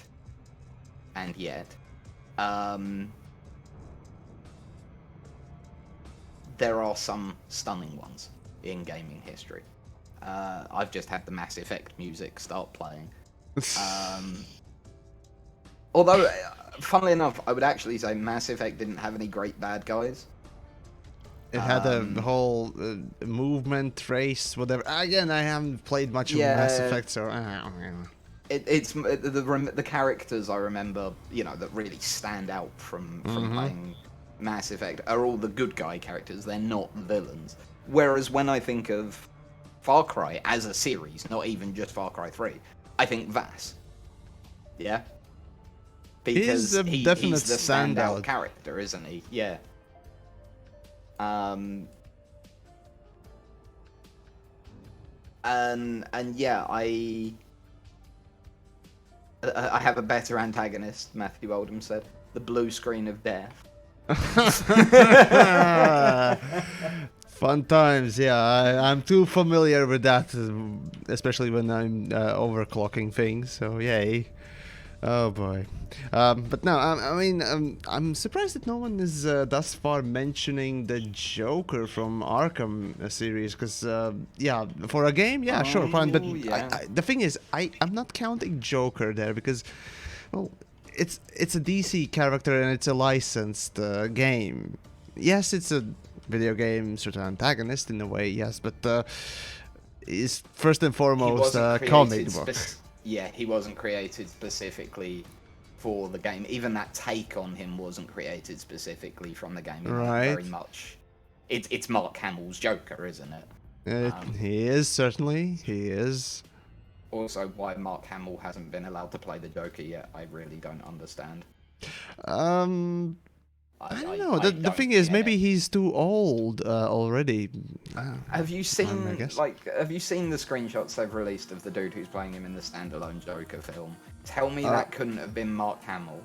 No, I don't have the picture. The first, okay. the last they've one released was a couple of shots. Yeah. Jared Okay. Leto one. Yeah, no, they've released a couple of shots of him. It's like a prequel Joker film or something, and he's a much older chap. Yeah, like middle-aged sort of thing. All right. It could easily have been Mark Hamill. Now, you know what we need for next Joker? We need basically yet another heartthrob from, rom-coms to just be put in a Joker. There you go. That's the recipe, apparently, for success there. I mean, come on. It worked last time. GLaDOS. Oh, I see. GLaDOS is an interesting one. Definitely. Yeah, I've had another good suggestion as well. Yourself in the Jedi Knight series. Ancient spoiler alert here. When you get to the ending, sitting on a throne in the Jedi Temple, alone, clutching a skull. Yep. Having played that game, yep.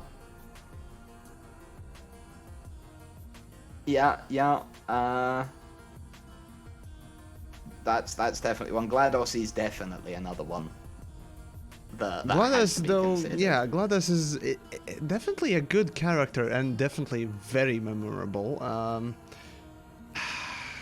But I don't know, her story is kind of told basically not from your or rather not from the character's perspective. I don't know, but still, storytelling is storytelling, I suppose. But even so, the character is very charismatic and what else. Let's see, what other... Actually, you know what? Let me just quickly go over my Steam library and see what other games do I have. Crisis, no. I do have another one. Oh, go for it. Caesar in Fallout New Vegas. A bad guy whose faction was so fucking evil, I've never been able to convince myself to actually do a run-through supporting them. They're just too nasty. I can't do it. They're just... I've never been able to get behind it. Huh. Fair enough. Every time I try and do a Legion run through, I'm just like, no, you guys are dicks, and end up shooting them. Okay. Well, it's like when you first meet them, they walk off in this predetermined path, and you just walk in front of them and lay landmines. Oh, I see. So, fun times. I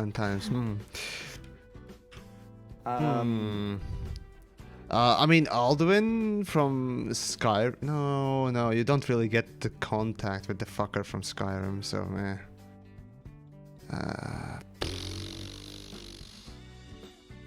It's difficult, isn't it? Because let's be honest. Let me just check more games because I definitely have something. No, even more no, definitely no. And G-Man, by the way, is not an antagonist, even though somewhere some people consider him to be whatever, it doesn't matter. I don't count G-Man from Half-Life to be a antagonist, but whatever.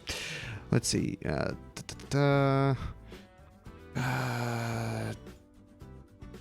Damn, I gotta say, I don't really have that many games that, at least on the Steam. Let's see. No, not. Gandhi, Civilizations 1 through 6. Unintentional, apparently. So. Only in the early games. Yeah, I don't really have that many games with great antagonists. Huh. To be honest, yourself, if you play Frostpunk a certain way.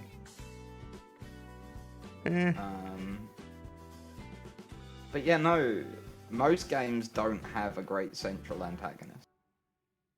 Let's usually you're just fighting against multiple opponents, and there you go. That's just nah. Yeah. I guess that's the curse of video games. You never really get the chance to sort of flesh out and get close to an antagonist, and sort of Far Cry has managed to do at least a couple of games with a few. The Far Cry 3 was one, Far Cry 4 and 5, and wait, the new one's 6 or 5. Oh, so Izzy has brought up Sin/Jack from Final Fantasy X. I'll supplement that with Sephiroth from Final Fantasy VII. I have no idea. So since I haven't played any of the Final Fantasies, I can't say much. You've never played Final Fantasy VII? You're literally talking to an FPS dude, bro. So yeah, no. All I've played mostly is just FPS games my whole life. So yeah.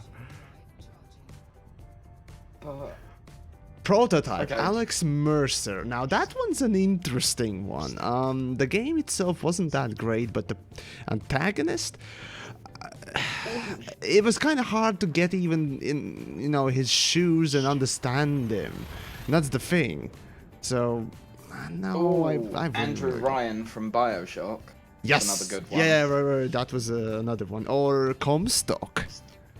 Comstock actually was a pretty decent one, but he wasn't really that interesting, mostly because, well, spoilers again, I suppose today's more of a spoiler-filled sort of a stream.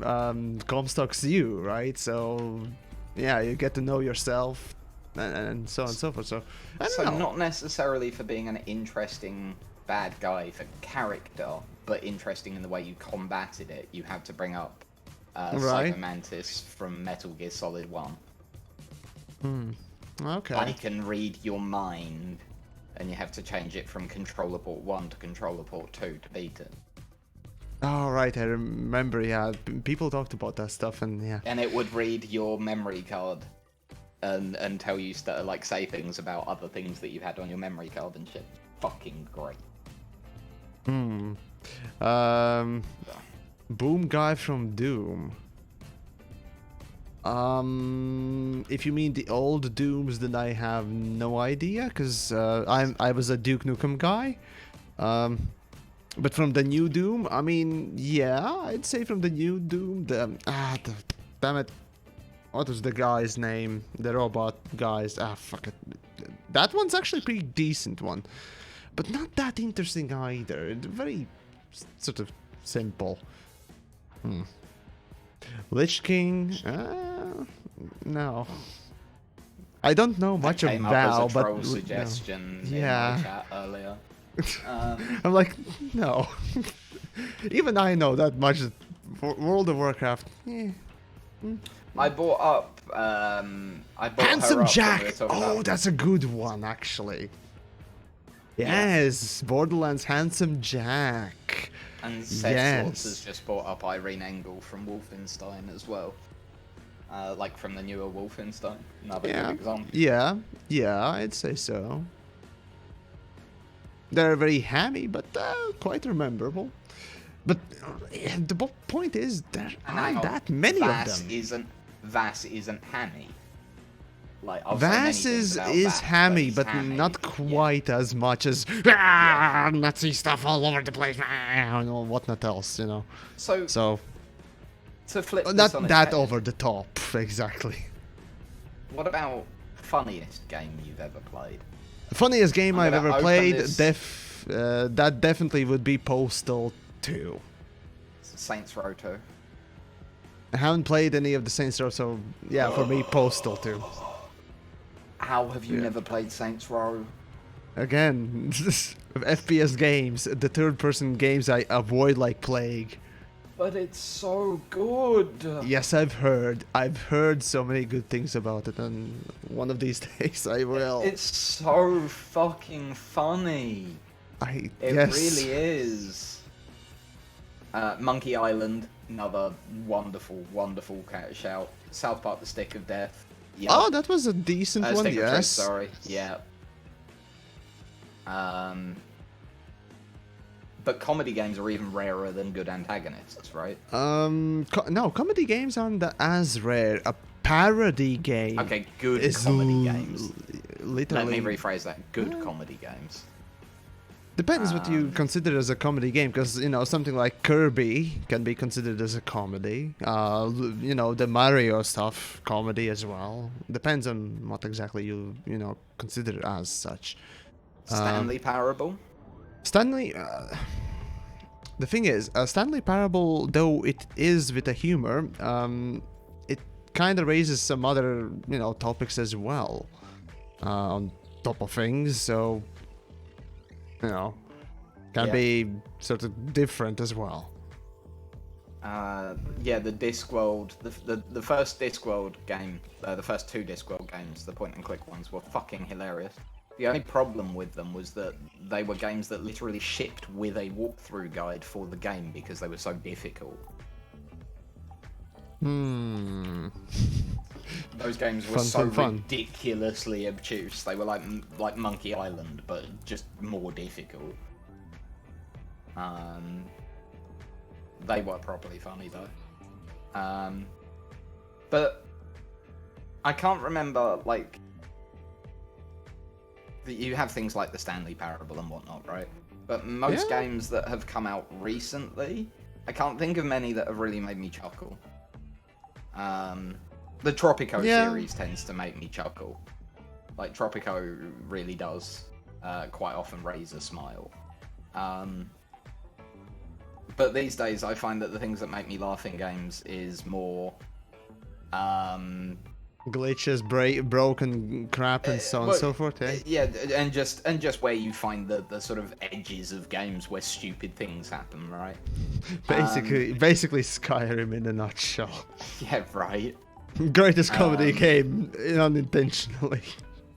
Yeah, Goat Simulator's a good shout, actually. Oh, that's a good one. Yes, definitely. Yeah. Even though it's a very simplistic and sort of asset flip-y feeling game, it still deserves a good shout out because, fair enough. First of all, they priced the game, at least right now, really cheap, and it can be cathartically fun, just like, you know, just for the first time playing Gmod and just wrecking shit.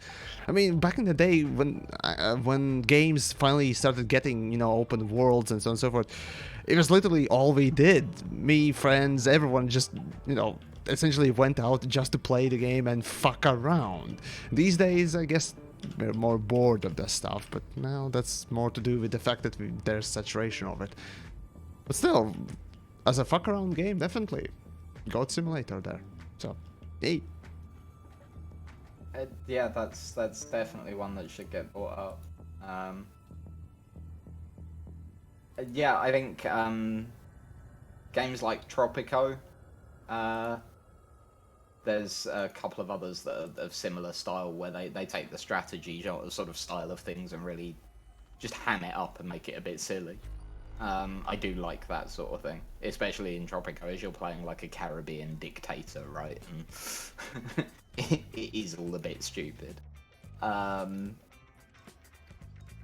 yeah, there's not that many games these days that come out where you're like, yeah, that's actually funny, right? Well, no one really... Again, comedy is, first of all, not that easy to make, and it's kind of hard. Drama, on the other hand, that's surprisingly easier to do, because, well, all you need in these days, modern gaming or storytelling in general, to make, you know, a sad moment is put in a pet. And you know what's gonna happen to the fucking pet. Yeah, right. So yeah, that's your drama there, but comedy? That takes actually... in John Wick. It worked in John Wick, so it must be effective. Oh no, it worked before John Wick. Yeah, I know, it was just miming. So yeah. Oddball suggestion for a potentially funny game, Darkest Dungeon. I've heard good things, yeah. Yeah, no, I can see what you mean, Izzy. Although, I think I have the greatest comedy thing in gaming. Immersion timers in Elite Dangerous. Oh, no, that'd be multi-crew. Yeah. Oh, God. So we're back to Elite Dangerous, and it's actually been almost 2 hours. Background, right? Pretty much. We circled background. It's clever. Oh, well, you know, eventually all the things lead back to... Oh, Dungeon God, Keeper, no. That was fucking hilarious. Oh, wait, yeah, okay. The I was original about to Dungeon say... Keeper, not the mobile phone fucking... Yeah, no. Not the freemium garbage, yeah. No, not that at all. But yeah. I definitely think the old Dungeon Keeper. There And was is he- one more No. game that you played as antagonist. That wasn't Dungeon Keeper. It was, damn it, fuck. Oh, the I know the one you mean, where you played like a Bond villain. That, and you basically had goblins or whatnot else working as your minions or whatnot Oh, else. Overlord. Yes, there we go. That one. So that one. And Evil Genius was the one where you were playing as a Bond villain. That So- was pretty fucking funny as well. Izzy suggested this War of Mine. No, Izzy. Oh This no. War of Mine is never funny. Ever. No. Yeah, no. I mean, don't get Them me wrong. suggestions. I mean, Jesus, that is a wonderful game. And if you've never played this War of Mine, my God, it's one that I recommend. Once more, heard a lot of good, but never played myself. Haven't gotten around it. It's not a happy game. I've heard. I know of it plenty. So yeah. Yeah. I mean, let's see. The last new game that I actually played was Darksiders 3. So You played yeah. X4? X4 too, but after that, it was definitely Darksiders.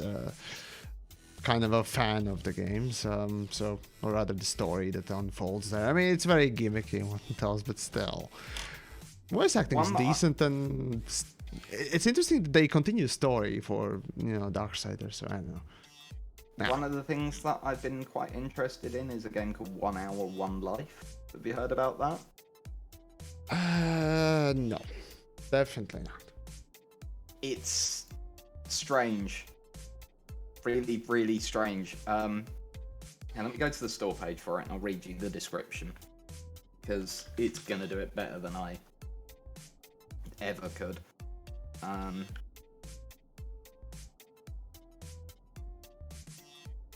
Here you go. A multiplayer survival game of parenting and civilization building. Get born to another player as your mother, live an entire life in 1 hour, have babies of your own in the form of other players, leave a legacy for the next generation as you help to rebuild civilization from scratch. I see. Okay.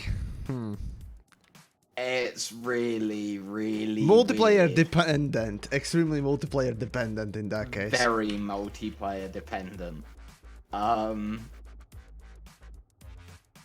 But yeah, it apparently is really, really good.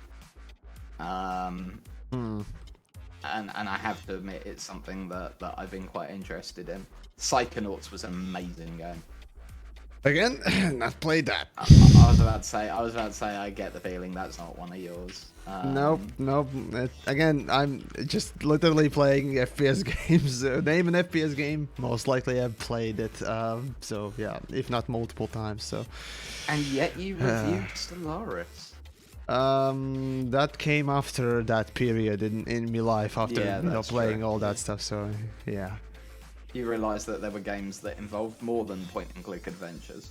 Well, it's not that I didn't play before. Okay, fine. If you want a good example aside from that as well, I'm pretty big fan of RTSs and racing games too. I mean, I played through first and second Underground at least thrice. The second Underground I finished like for the seventh time. No, maybe not seventh time, but around fifth or sixth time, yeah, a little while back even. So yeah, I even replay it right now, something like that.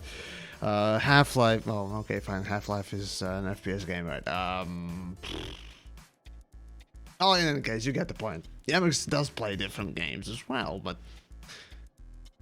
not having that worldly perspective that those Europeans had during the whole USSR break and whatnot else, I didn't get to enjoy, and even afterwards for several years. So yeah, there's that difference in society and other things, right. gaming.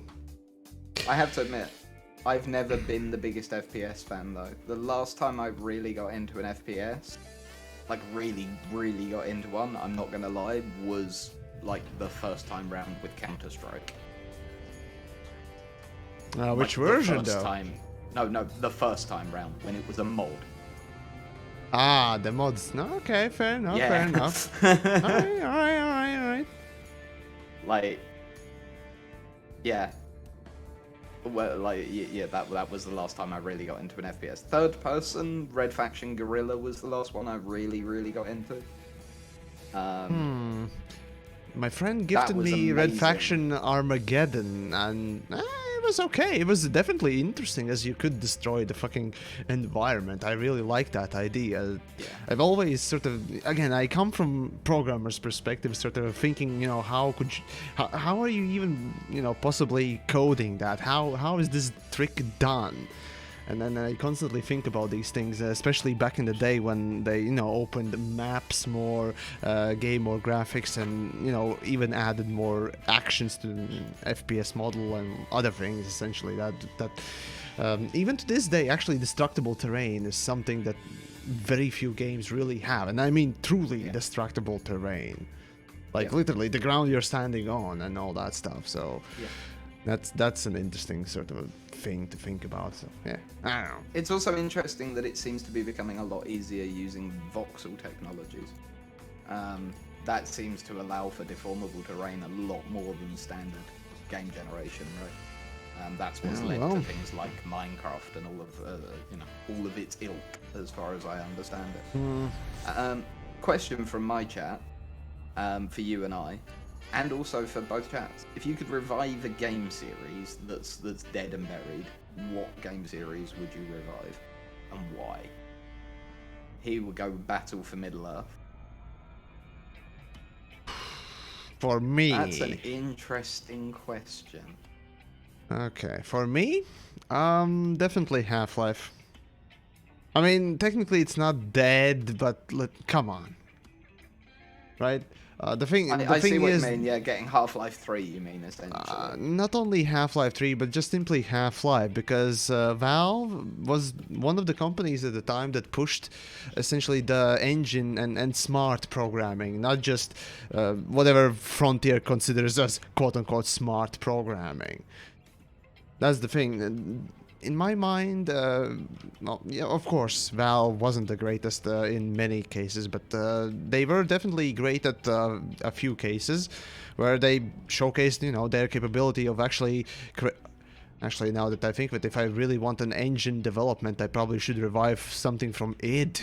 Because, I mean, Carmack was the god of basically game creation engines. Yeah, right. Right, so... I mean, Valve perfected it, more or less, in my mind, but, Okay, in that case, I'd say Crytek. Because Crytek was the company that... In Crysis. We're talking about a game series, not a company, remember? Oh, Crysis, yes. Because again, Crytek pushed the Cry engine further and further. The first Cry engine was...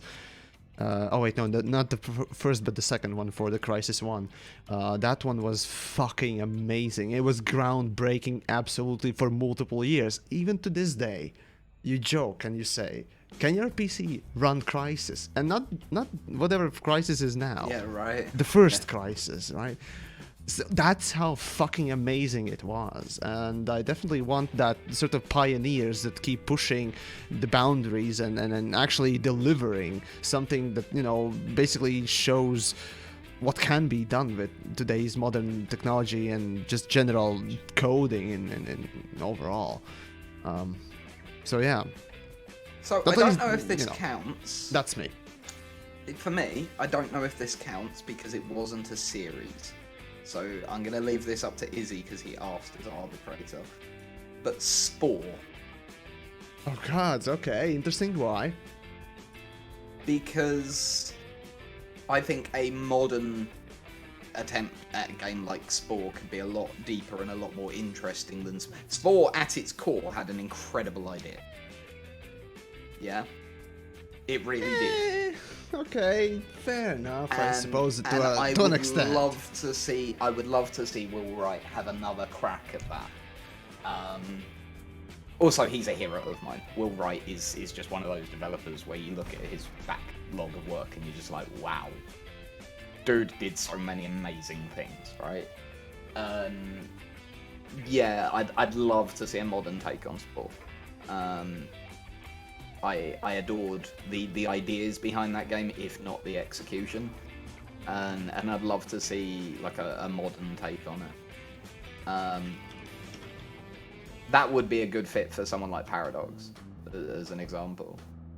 Spore, Paradox, I guess, yeah, for randomly generating just the species, yeah, right. but And also, if you think about it, like the different stages, they have games that fit into those genres where they can, you know, use those skills and expertise to create the different... Because, you know, you went through the eras, right? And you can make those eras more interesting and everything like that. And yeah, that could be amazing. Ooh, someone in your chat, Piccola, just said black and white. That would be a great one. Black and white was an astonishing idea, but it was Peter Molyneux. That's the problem with that. Black and white was Peter Molyneux. Black and white. I've heard the name, but I just can't remember exactly what it was. I definitely haven't played it, but man, my gaming... god taming simulator kind of thing. Gotcha. It was very unique. There's not much like black and white. Gotcha. Okay, well, fair enough then. Another one for me was way back in the day. There was a 4X game called Stars. Literally Stars with an exclamation mark.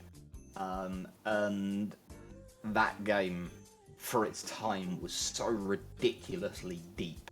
And there was so much that you could do with it. I would love, like, that didn't look like a Windows 3.1 menu, because that was basically what that game looked like.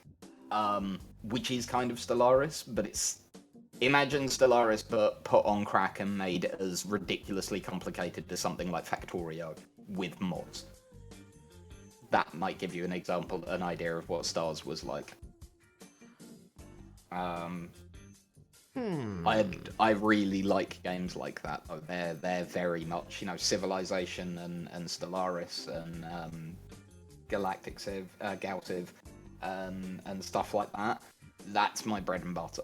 I adore strategy games like that. Alright. Well, for me, it's just give me a gun and I'll be happy.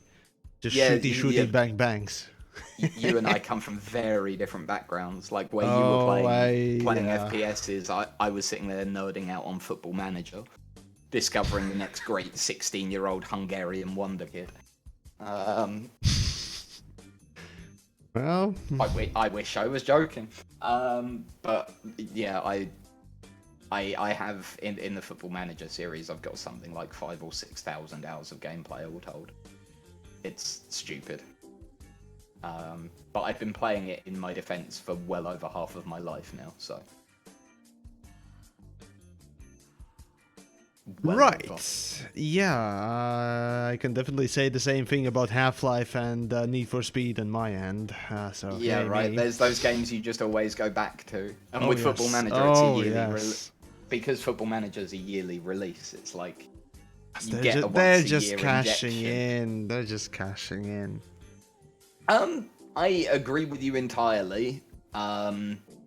But I think that's especially with the sports games in general. Yeah, to be honest, Football Manager does it the right way because they've never tried to release as a £60 game.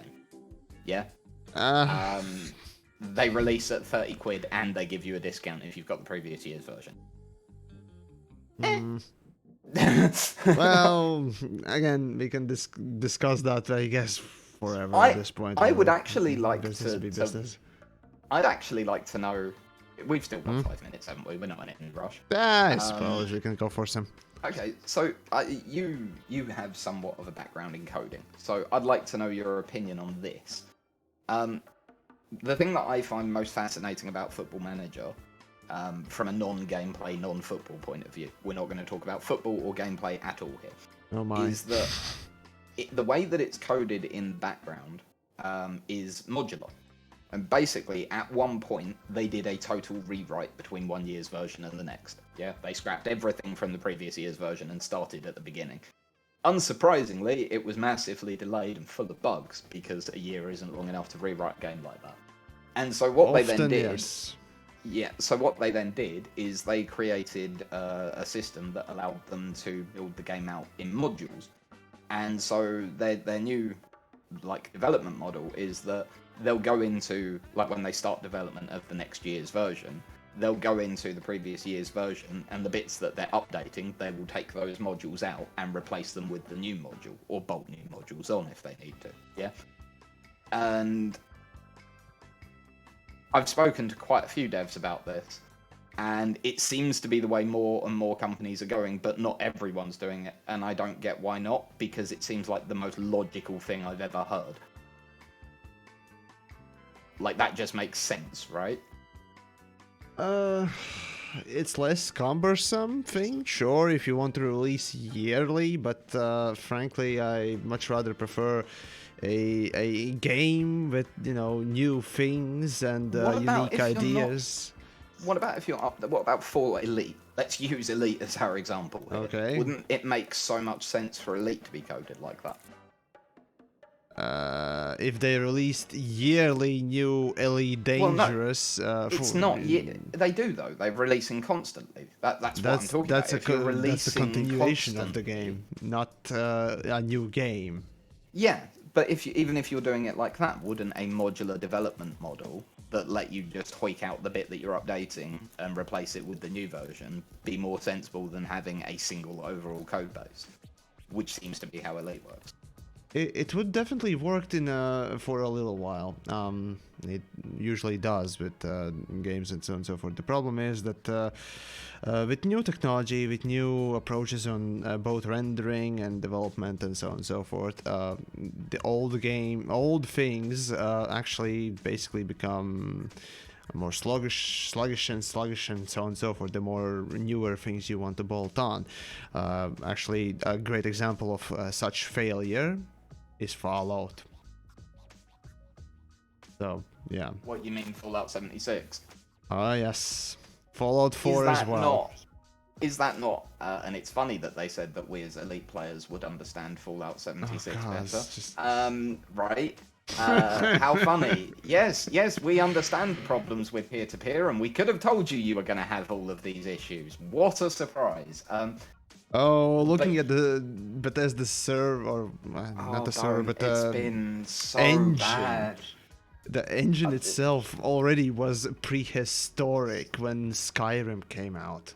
Well, to be honest, okay for the fact that 3, but for Fallout 3 it was okay, but it was the fact that they didn't bad side anyway. The fact that they didn't realize that the fact that physics was tied to frame rate was going to cause a problem in a multiplayer. That's retarded. Why? I never understood developers who think that tying fucking physics to frame rate is a good idea. It's basically just like every time you update a cycle, you basically, instead of actually pulling data from your CPU time counter, whatever you use for time counting, right? Instead of doing that one variable, you're just adding one. Are you this fucking lazy that you can't pull a fucking time variable from the CPU or somewhere? Apparently it was very common practice for a very long time. Oh, it was because it was easier to code, yes. Because you don't have to think about what portion of the game involves or is dependent on the time variable, but... Yeah. I mean, come on, how lazy of a fucking coder do you have to be? I mean, unless you're really time constrained and what else, yeah, you may take that shortcut, but fuck me. Yeah. So, yeah. 76 has been, to be honest with you, my issues with 76, I could give less of a fuck about shit like that, yeah? If I'm going to be playing a Fallout game, I'm playing it for story. Plain and simple. That's why I play Fallout, right? But there was none. Well, no, it's not even that there is none. It's the bits that they've put in directly contradict all of the lore that already exists. And it's just... What? Why are you doing this? Why? What's the point? Multiplayers. Well, yeah, but... That's why. Why sandwich, like, from a story point of view, and I'm going to rant a little here, I apologise, but from a fucking story point have of time, view... but okay, go. It'll be quick, I promise. From a story point of view, okay. why insist on setting the game 25 years after the war, and then including factions and whatnot that don't exist in said lore for another fucking 100-odd years? Why do that? There's no logic to it. Just set it later, or don't include those factions. Either is easy, right?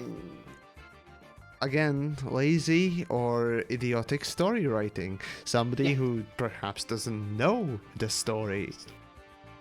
Pure and simple. Isn't that the case with Elite as well? I am not saying a fucking thing. And I guess on that note we can end in some way. I am gonna keep my trap well and truly shut. Right. Have a lovely evening, man. I'm going to be carrying on. Are you? So, yeah, pretty much I'm going to be doing a little bit of after-stream thingamajig, but that's about it on my part, and our part, rather. So, I guess today's little Creators Roundtable once more is carried by me and DJ for some weird reason, because everyone else on the Creator Roundtable is dead. We're flying the guess. Flag. Right? I actually have a couple of people that I think might be worth bringing in if we're going to be this quiet. Let's bring a couple of other people in that, like we've got some people on the Twitch side that would love to take part. Malik is a great example. Yeah, Malik would be perfect to get in on these chats. He'd like to be involved. We'll sit and have a chat, obviously off stream, but we can do things like that to get the numbers back up a bit. Some things that should be discussed off stream rather during it, but let's just carry on by saying, guys, it's Friday, it's evening, at least in my end, DJ's end, and general world or the best part of the world, it's evening today now. So guys, you take care, and we'll be off, and you enjoy the Friday. Wherever you are, I guess. So for the official part... once you're done with streaming, if you want to come hang out, YamiKs will be on TeamSpeak, so feel free to come chill. Okay, I'll probably pop in. Cool. Have a lovely one. I will speak to you in the near future. Be amazing. Okay. Bye. Okay, and that is the official portion over, I think. Let me turn back alerts on, turn this thing off. Right, so yeah, there you go. That is the official portion over. Let's see. The ship is sparking and everything is breaking and so on and so forth. Whatever. Right. What else can I say? Been slow Friday, slow week, I suppose. The second week of this year, but nevertheless, it is what it is. As a matter of fact, I actually have some thanks to give to a couple of folks for being a bit generous there before the stream even started. And yes, apparently, Deaking and Jamesy decided, we're gonna be generous before the stream starts rather than during it. So let me just go over those squeaks and replay them for you. Let's see, where did they start? Here we go. So that's one. So thanks, Jamesy, of course. Then again. Okay, that lasts quite a bit of time. Come on. Yeah, there goes another one. So once more, thank you. But yeah, in the meantime, let's see. Potato Pot. YamiKs, can you make a meme? Rank on Discord for... Wait, what? No. No, I'm not making extra ranks. Again, I'm trying to keep my Discord as clean and as simple as I can and all that stuff, so... I'll just keep doing that. Then, of course, Deking went on with the 2.8% as well. That meme seems to never die. Oh boy. But yeah. What can I say? What can I say? Yep. A little bit of thanks got to be said for the people's generosity. But other than that, let's see. As for the next week's general. Did I play that? I played that twice. Sorry. Nevertheless, the next. Wait. Oh my God. And thanks, the King. Of course. Now it starts squeaking around. So thank you indeed. For your generosity there, indeed. But as for the next week's Creator Roundtable, I can't really promise too much. Again, we're gonna have to see as to what's what and where, and again, whether or not we can actually pull something together. But that aside, of course, I'll... 27th. Give me a second. 27th. Oh, okay. So on 27th, that is 27th January, next week's Sunday. Yes, next week's Sunday, the Distant Worlds is gonna set out for the next waypoint. So I'll be, you know what? I'll probably organize some sort of a for good luck. Oh, thank you. Highly appreciated there, you generous soul. But yeah, anyways, I'll probably organize some sort of a thing in open for, you know, the launch. So I'll see what I can do. I'll probably put up some public messages here and there. So if you want to come and do the second waypoint launch, I guess look forward to, you know, notes and whatnot else, but I'll pretty much be in open, so there's not much else to say. Aside from that, well, I guess I'll say good evening and good night or morning, where depends where you are and whatnot else. I'll pretty much be off then. You guys take care, and that'll be it for this roundtable. If you want to see other roundtable broadcasts, there should be a playlist in my channel, and yeah, all the thingamajigs are unlisted, of course, so they don't pollute the main content and all that stuff. Regardless, guys, of course, do follow on the Twitter, Twitch, and subscribe on YouTube, and of course, do check out Patreon if you want to support a little bit more of the content that I make through there.